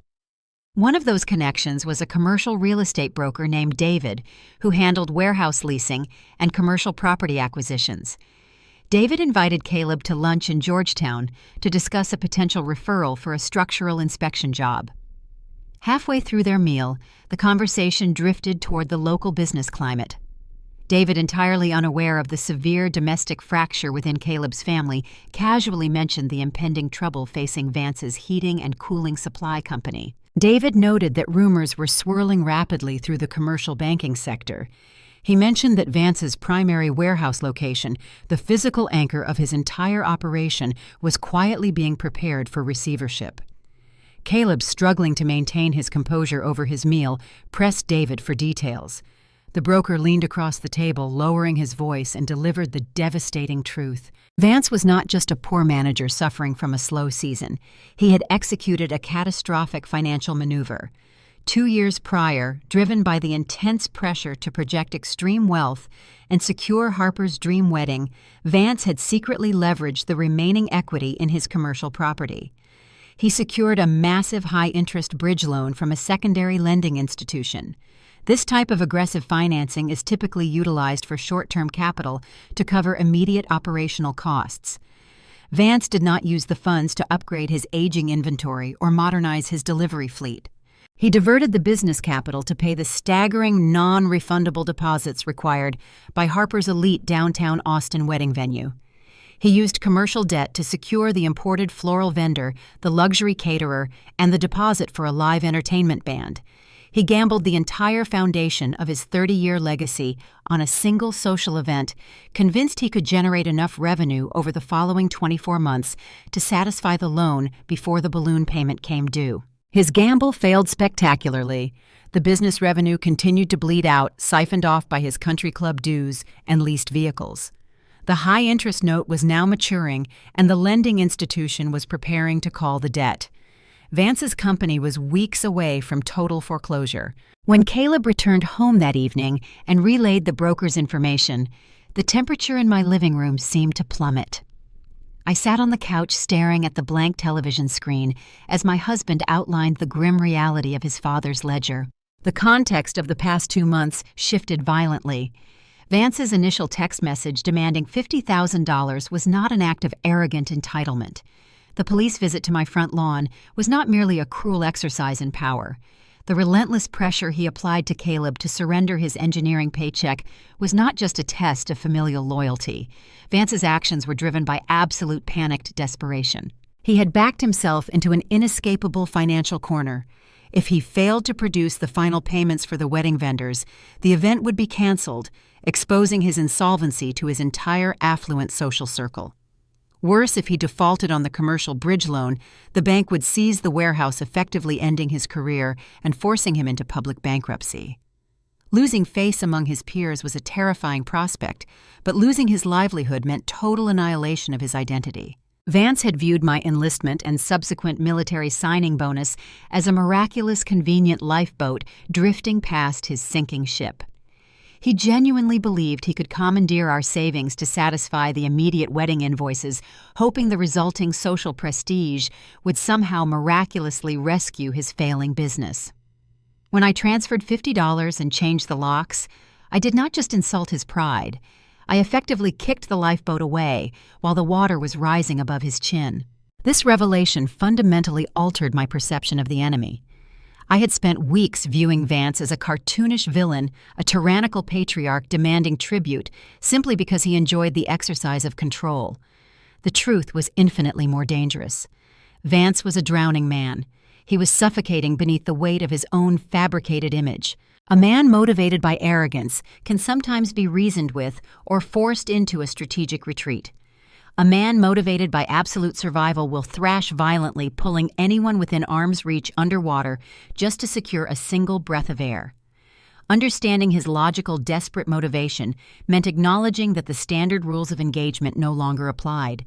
He was not trying to win an argument, he was fighting for his life. Caleb sat beside me on the couch, his head buried in his hands. The realization that his father had leveraged the family business to fund a party sickened him. He finally understood that the bi-weekly transfers he had been secretly wiring to Austin were never helping Vance keep the lights on at the warehouse. Caleb's money had been tossed into a raging inferno of toxic debt, incinerated instantly without altering the inevitable trajectory of the collapse. The newly signed post-nuptial agreement sitting in my desk drawer suddenly felt dangerously inadequate. I had successfully severed my personal liability, but a desperate man does not respect the boundaries of a legal contract he is not a party to. I knew Vance was rapidly running out of time before the wedding date arrived and the commercial loan defaulted. I knew he was aware that Caleb had returned to my home, effectively cutting off the final trickle of cash. We decided we needed to confront the situation head-on. Harper's wedding rehearsal dinner was scheduled for the upcoming Friday evening at a pretentious downtown Austin steakhouse. Caleb and I agreed we had to attend not to celebrate, but to deliver a definitive message. We planned to hand-deliver a finalized copy of the post-nuptial agreement directly to Vance. We needed to look him in the eye and make him understand that the financial pipeline was permanently legally cemented shut and that any further attempts to extract money from our household would fail. I anticipated a tense, uncomfortable exchange. I expected Vance to shout, threaten, or perhaps attempt one final guilt trip to break his son's resolve. I vastly underestimated the chilling calm of a predator who has already decided to bypass the rules entirely. The confrontation at the rehearsal dinner would not end with a screaming match. It would end with a quiet, terrifying promise setting the stage for Vance to cross a boundary that would force the federal banking system to intervene. The drive down Interstate 35 to Austin felt like a slow march toward the front line of a battlefield. The tension inside the cab of Caleb's truck was thick enough to choke on. The Texas evening was hot and humid, the sky bruised purple with the threat of an impending thunderstorm. We were heading to Harper's rehearsal dinner, an event designed to celebrate the union of two affluent families. In reality, it was the final desperate performance of a patriarch trying to mask the sound of his empire collapsing. We were not attending to offer toasts or celebrate the bride. We were attending for one specific tactical reason. We needed to deliver a hard copy of the finalized, notarized post-nuptial agreement directly into Vance's hands. We needed to look him in the eye and permanently sever the financial tether. The venue was a pretentious, low-lit steakhouse in the heart of downtown Austin. The restaurant smelled of aged leather, expensive cigars, and seared ribeye. The private dining room was packed with the exact demographic Susan and Vance spent their entire lives trying to impress. Guests wore tailored suits and designer cocktail dresses, sipping top-shelf bourbon and exchanging hollow pleasantries. The atmosphere was suffocating. I felt the collective weight of their judgment the moment we walked through the heavy wooden doors. The whispers Susan had cultivated over the past month had clearly reached this room. Heads turned, eyes darted toward me, assessing the military wife who had supposedly suffered a psychological break and locked her sweet husband out of his home. I ignored the stares. I stayed close to Caleb, navigating through the sea of expensive perfume and forced laughter. We found Vance holding court near the private bar, gripping a crystal tumbler of scotch, laughing loudly at a joke told by the father of the groom. Vance looked immaculate. His suit was flawless.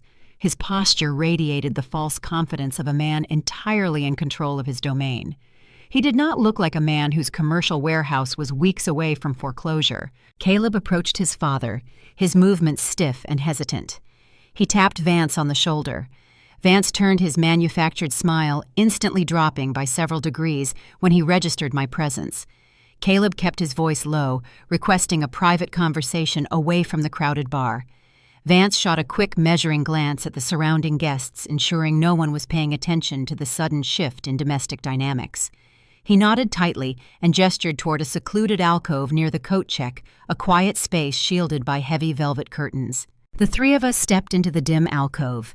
The sounds of clinking glasses and boisterous laughter were muffled behind the heavy fabric. Caleb reached into the interior breast pocket of his suit jacket and pulled out a thick, legal-sized manila envelope. The documents inside detailed the absolute separation of our marital assets, explicitly removing my name and my income from any potential liability tied to Caleb or his family. Caleb extended his arm, holding the envelope out toward his father. Vance did not take it immediately. He stared at the brown paper, his jaw clenching. He understood exactly what the envelope represented without needing to read the label.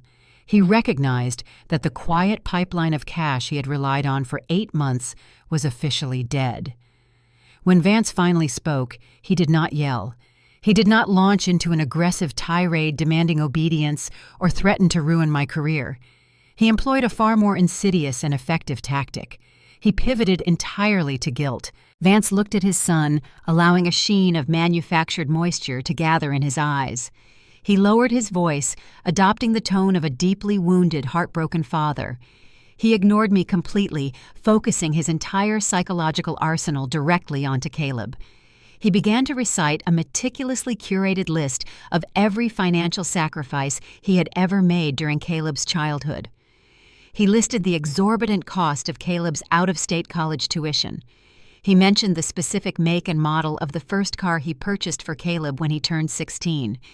He even brought up the cost of the orthodontist who fixed Caleb's teeth in middle school. He weaponized every act of parental provision, twisting standard familial support into an unpaid compounding invoice. He leaned in closer, his voice dropping to a harsh, ragged whisper. He told Caleb that he built him. He said he poured his own lifeblood into ensuring Caleb had a flawless foundation. Then, without breaking eye contact with his son, Vance finally acknowledged my presence.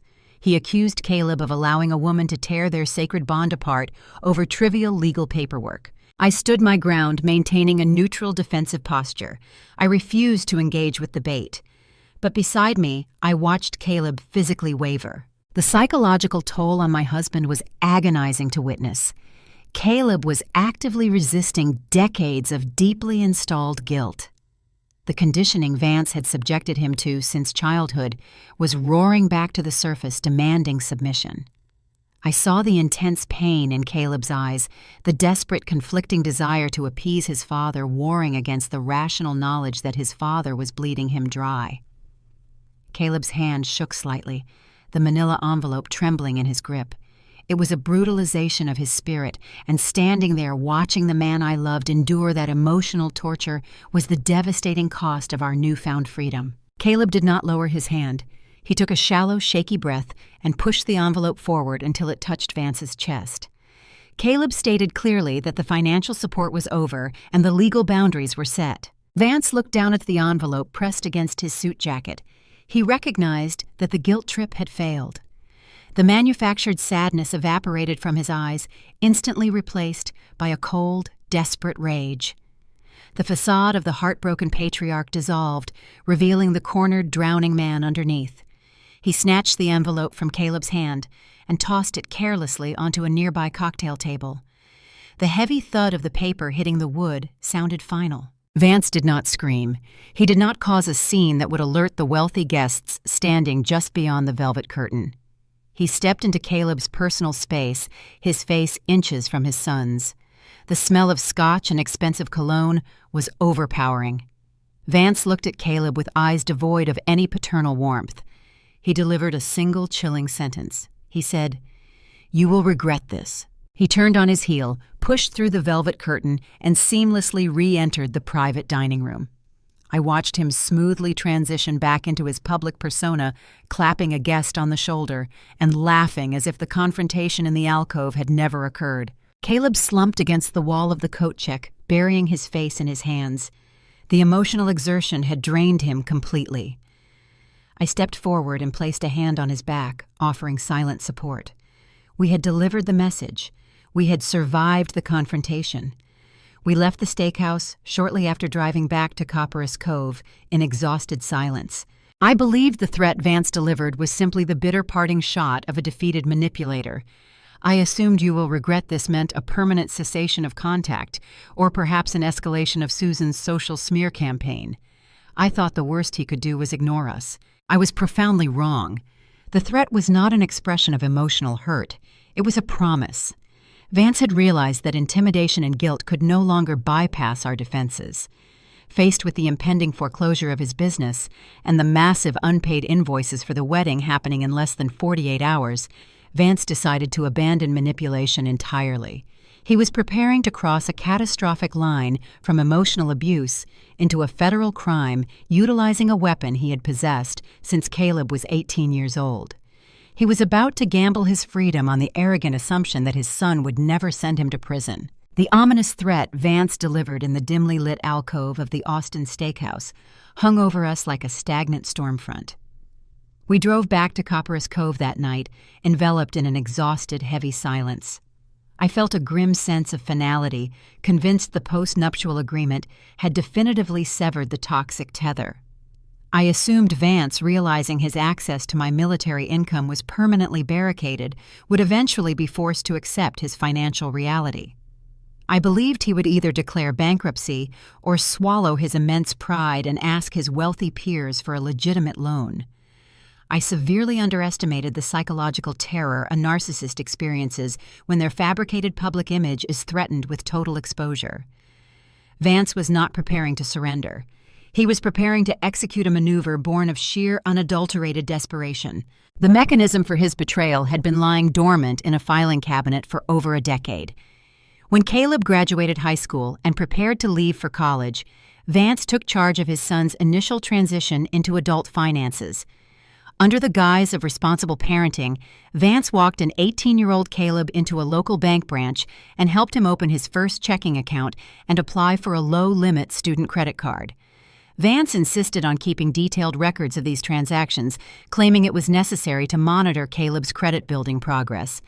He meticulously documented Caleb's social security number, his driver's license details, and the answers to the standard security verification questions. Caleb, operating under the naive assumption that his father had his best interests at heart, never thought twice about leaving those critical identifiers in his parents' home office. 10 years later, those dusty filing cabinet records became the weapon Vance needed to survive. The timeline of his desperation accelerated rapidly after the rehearsal dinner. Harper's lavish wedding was less than 48 hours away. The elite venue coordinator, the high-end caterer, and the imported floral designer were all demanding their final massive balloon payments. Simultaneously, the commercial lending institution holding the note on Vance's HVAC supply warehouse was preparing to initiate formal foreclosure proceedings. The walls were rapidly closing in, threatening to crush the pristine suburban illusion Vance had sacrificed everything to maintain. He was entirely cut off from our bank accounts. The legitimate avenues for acquiring capital were exhausted. Driven by the absolute terror of losing his business and his carefully curated social standing among his Austin peers, Vance crossed a definitive line. He transitioned from an emotional manipulator into a criminal. Sitting alone in his home office, likely surrounded by unpaid invoices and final notices, Vance rationalized the unthinkable. The twisted logic of a desperate man is a terrifying phenomenon to analyze. Vance did not view the impending act as a felony. He convinced himself it was merely a temporary, aggressive financial bridge. He justified the theft by leaning heavily on the deeply ingrained entitlement he had demonstrated during the confrontation at the rehearsal dinner. He truly believed that Caleb owed him a perpetual debt for the cost of his upbringing. In Vance's mind, he was simply extracting the capital his son stubbornly refused to provide willingly. Late on a Saturday night, while Caleb and I were asleep in Copperas Cove, Vance opened his laptop. He navigated to the website of an online secondary lending institution known for rapid approval of high-interest personal loans. These specific lenders often bypass rigorous manual underwriting in favor of automated algorithms, prioritizing speed over deep verification. Vance initiated a loan application for $40,000. When the digital form requested the applicant's personal information, Vance did not enter his own failing credentials. He pulled the dusty file folder containing his son's entire financial identity. He typed in Caleb's full legal name. He input Caleb's social security number. He provided Caleb's date of birth and utilized a generic email address he had created specifically for this fraudulent purpose. To satisfy the income verification requirements, Vance falsely inflated Caleb's engineering salary, knowing the automated system might not trigger a deep employment audit for an unsecured personal loan. Vance executed the fraud with chilling precision. He requested the $40,000 be wired directly into a secondary checking account. He controlled intending to immediately disperse the funds to the wedding vendors and quiet the most aggressive business creditors. The psychological architecture behind this crime was a masterpiece of supreme arrogance. Vance genuinely believed he could manage the fallout. He convinced himself that once the wedding was successfully executed and the immediate threat of warehouse foreclosure was averted, he could generate enough fresh revenue to quietly service the loan payments. He planned to pay the debt down month by month, hiding the existence of the $40,000 liability from Caleb entirely. However, Vance also calculated the worst-case scenario.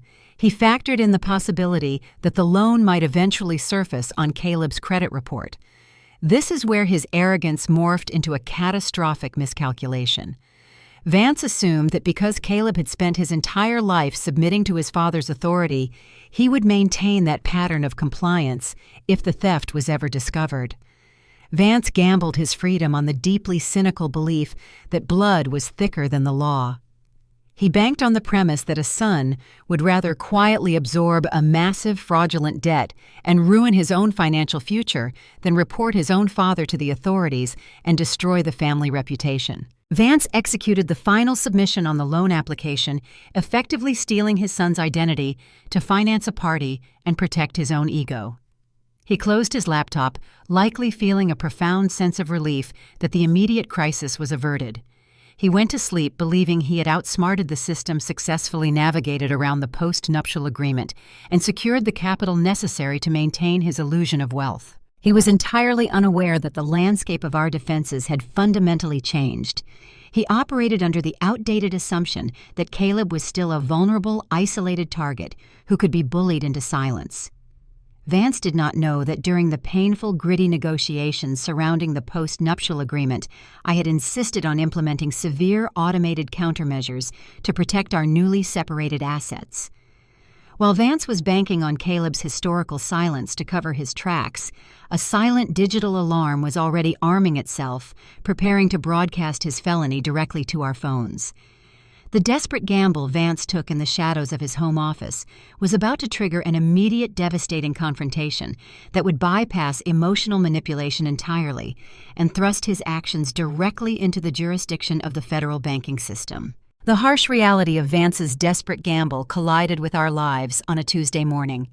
The Texas heat was already radiating off the dry scrub brush at Fort Cavazos.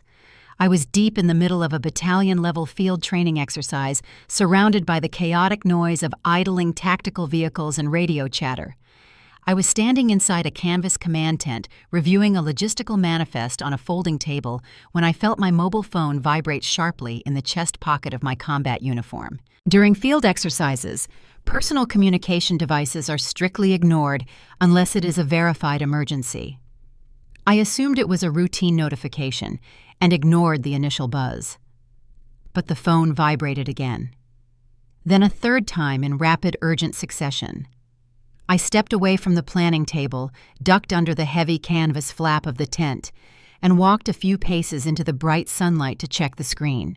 The notifications were not text messages from my husband. They were automated, high-priority alerts triggered by a premium credit monitoring service we had enrolled in a month prior. During the grueling negotiations surrounding our post-nuptial agreement, my civilian attorney had strongly advised us to implement robust digital security measures. We had placed hard inquiries on all of our major credit profiles to monitor any unauthorized attempts to access our financial identities. I tapped the screen, squinting against the glare of the sun to read the detailed alert.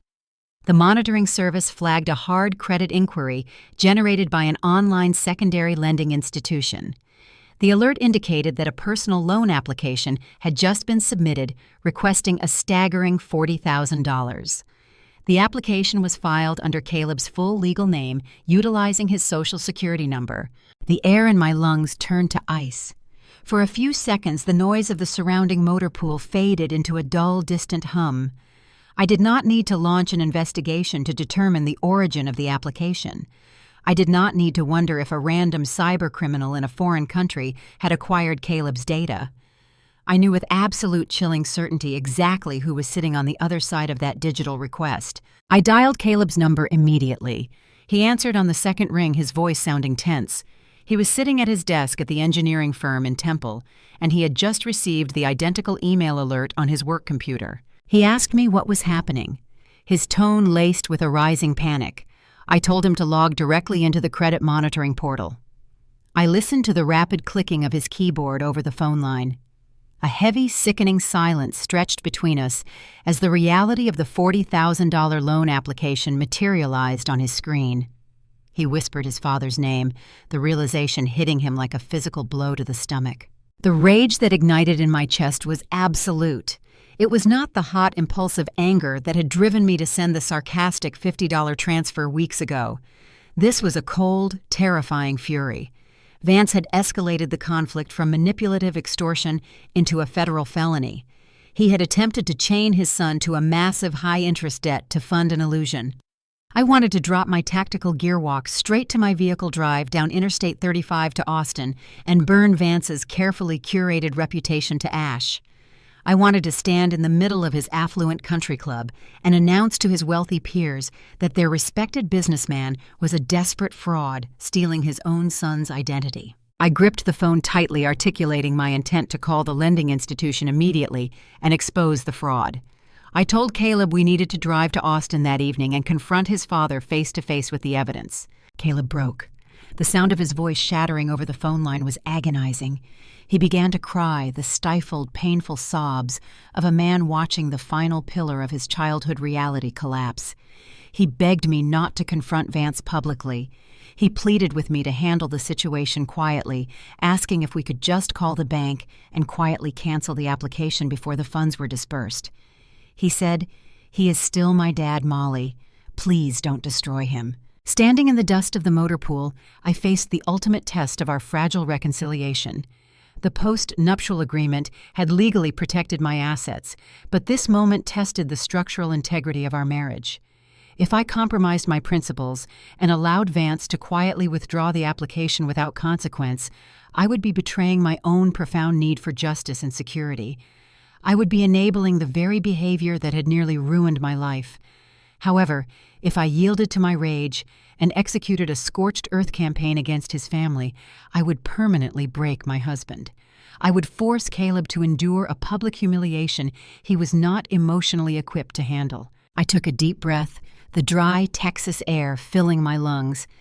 I realized that surviving this level of toxicity required moving beyond emotional retaliation. I needed a strategy that would permanently neutralize the threat without requiring me to strike the fatal blow with my own hands. I chose a cold, surgical middle ground. I told Caleb we were not going to drive to Austin. I told him we were not going to call his father to scream threaten or demand an apology. Emotional outbursts were the currency Vance traded in, and I refused to engage him on that battlefield ever again. Instead, I instructed Caleb to remain seated at his desk and follow my directions precisely. While I stood outside the command tent, we executed a flawless bureaucratic checkmate. We did not contact the loan officer to request a cancellation. We logged into the major credit reporting bureaus and initiated a total security freeze on Caleb's identity. This action instantly locked his credit profile, guaranteeing the lending institution could not proceed with the final underwriting process. The $40,000 application was stopped dead in its tracks, frozen in the digital ether.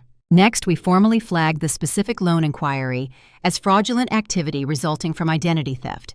We utilized the official reporting mechanisms provided by the Credit Monitoring Service, creating a permanent, auditable digital trail of the crime. The final step was the most agonizing for Caleb, but it was absolutely necessary for our survival.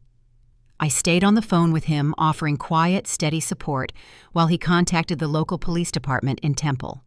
He filed a formal police report for identity theft detailing the unauthorized use of his Social Security number to secure a high-yield loan. He provided the exact time, date, and institution involved in the fraudulent application. We removed our personal emotion from the equation entirely. We did not act out of vengeance.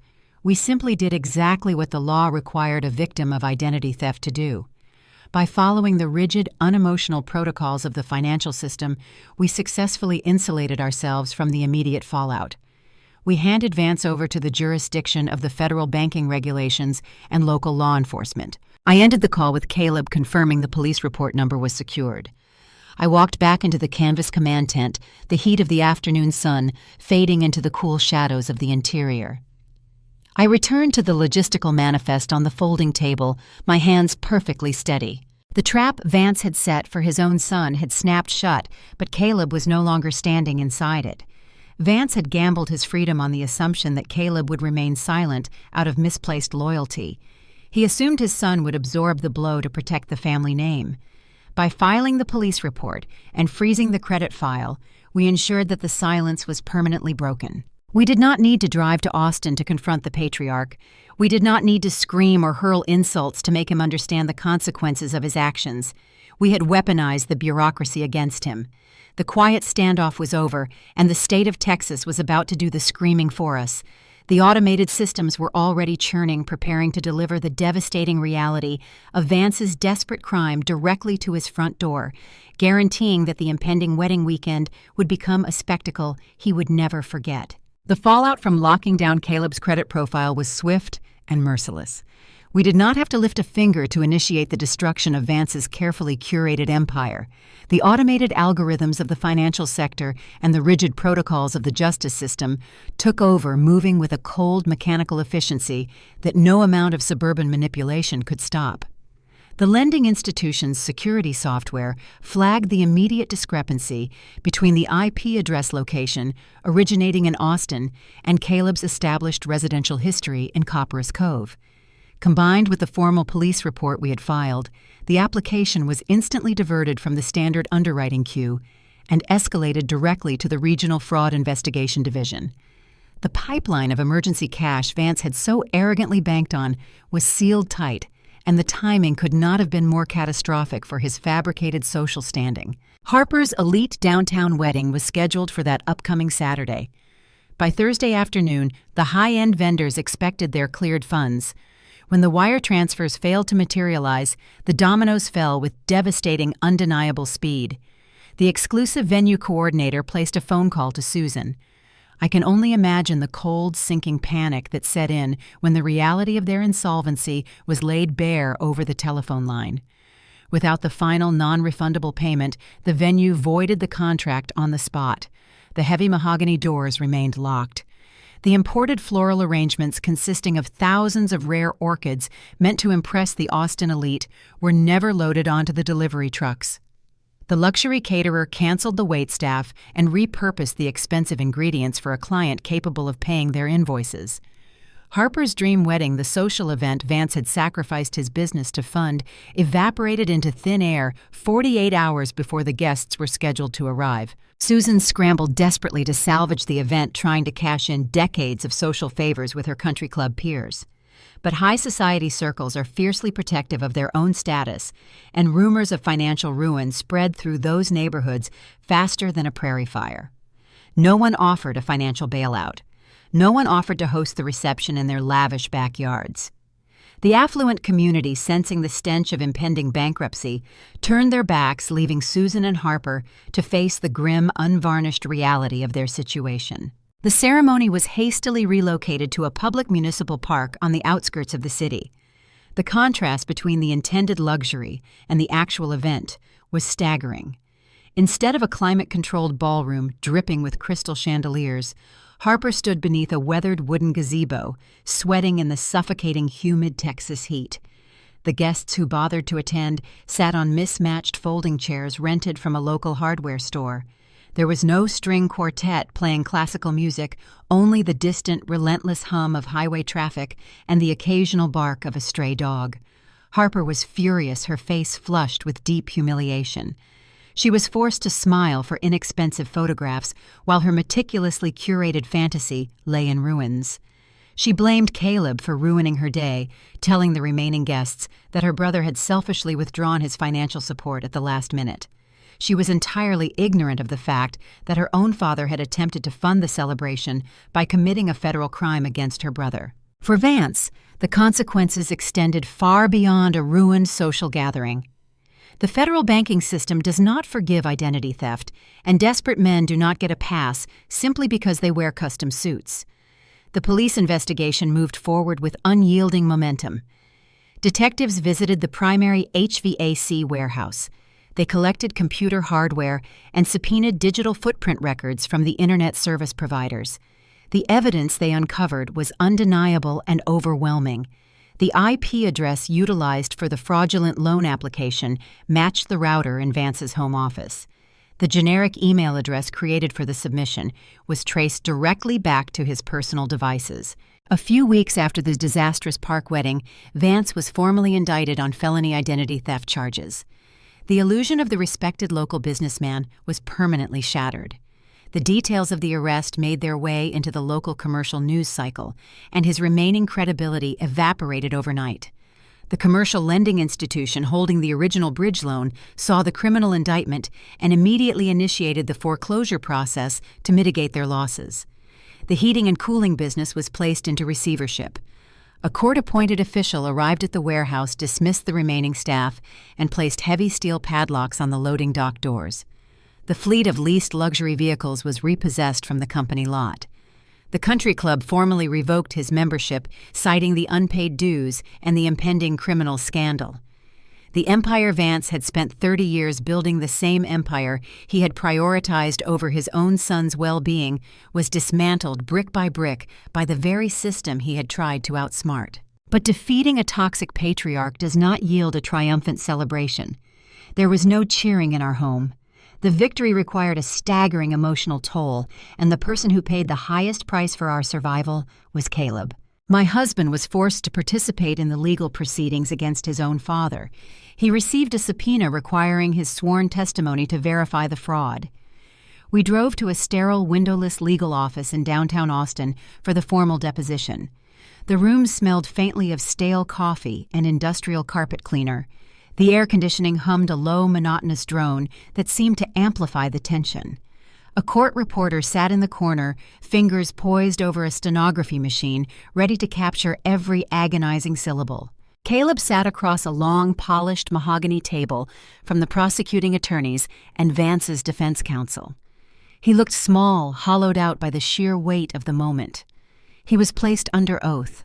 He was forced to review the fraudulent loan application, examining it line by line under the harsh fluorescent lights. He had to state for the official record that he did not authorize the signature. He had to confirm that his financial data, his social security number, and his date of birth were utilized without his knowledge or consent. The prosecuting attorney slid a photograph across the table. It was a still image taken from a security camera at the bank where the secondary checking account had been opened, combined with the digital footprint evidence placing the application squarely in Vance's home. They asked Caleb to identify the man responsible for the theft. I sat in a row of stiff chairs against the back wall, watching my husband endure the most profound grief a child can experience.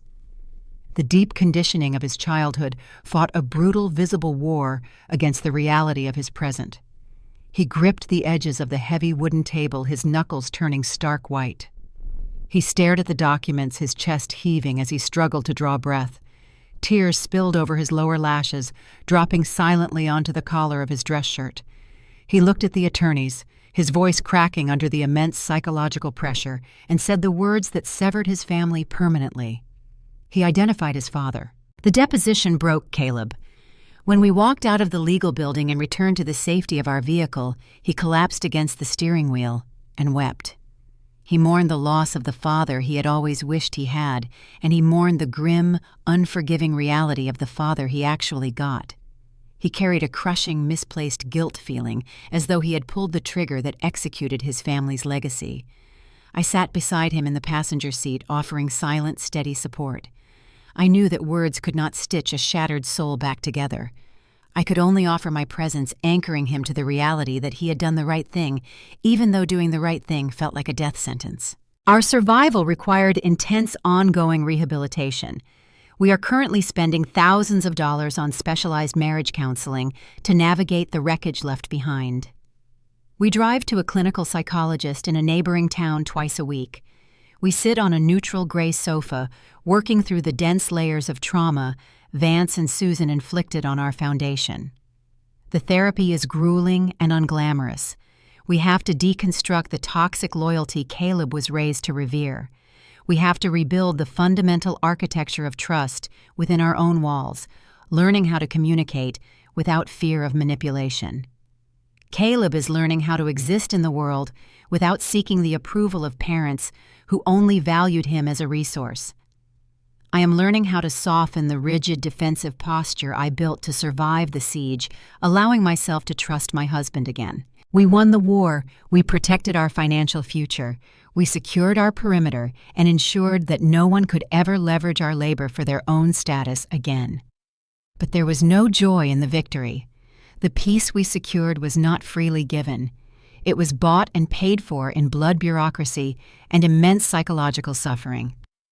Caleb lost his parents, his sister, and the entire extended network of his childhood. Our marriage carries deep, jagged scars that will fade over time, but will never truly disappear. We learned the hard way that walking away from manipulative people is a necessary survival tactic, but it leaves you standing in a very quiet, empty field. We survive each day building a new, healthy foundation, but we live the rest of our lives alongside the ghosts of the battle.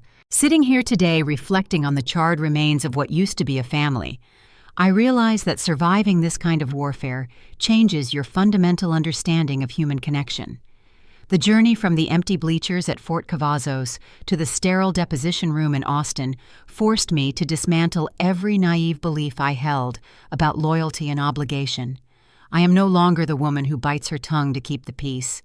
I am the woman who changed the locks and let the fortress burn to save the only person inside worth saving. Looking back at the wreckage, there are 5 distinct lessons carved into my memory. First, a boundary without a consequence is nothing more than a suggestion. Toxic people do not respect requests for privacy or polite declines. They only respect immovable barriers. If you draw a line in the sand, you must be fully prepared to defend it, even if it requires summoning the full weight of the legal system to enforce your perimeter. Second, love cannot cure a systemic deficit of trust. I loved Caleb deeply, but love alone was not enough to protect my livelihood from his conditioning. Real security in a partnership requires structural transparency. You cannot build a safe home with a partner who secretly hands the keys to the people trying to tear the building down. Sometimes saving a marriage requires drafting a contract to force the honesty that love failed to provide. Third, toxic families will always protect their fabricated narrative over the well-being of the individual. Susan and Vance did not care about the truth. They cared about the optics. They were willing to sacrifice my reputation, Harper's wedding, and Caleb's credit score to maintain the illusion of their success. You can never win a public relations war against people who view the truth as an inconvenience. You can only refuse to play their game. Fourth, the legal architecture of your state is the only true defense against financial predators. Emotional outrage feels powerful, but it offers zero protection against community property laws. Setting boundaries requires meticulous, unglamorous strategy. You have to learn the rules of the system to prevent manipulators from weaponizing those same rules against you. Finally, healing requires mourning the family you deserved but never received. Caleb had to grieve the loss of a father who viewed him as a subsidiary rather than a son. That grief is heavy and complicated, and it does not vanish simply because you won the fight. You have to allow yourself to feel the sorrow of the severing, accepting that surviving the war means living with the permanent absence of the people you had to leave behind. If you found yourself nodding along to this story, if you have ever had to build a fortress to protect your peace from the people who share your last name, please take a moment to like this video and subscribe to the channel. Thank you for listening to Eva Tells Stories. Drop your own experiences in the comments below, and remember that you are never required to set yourself on fire just to keep someone else warm. Keep your locks secure and protect your peace at all costs.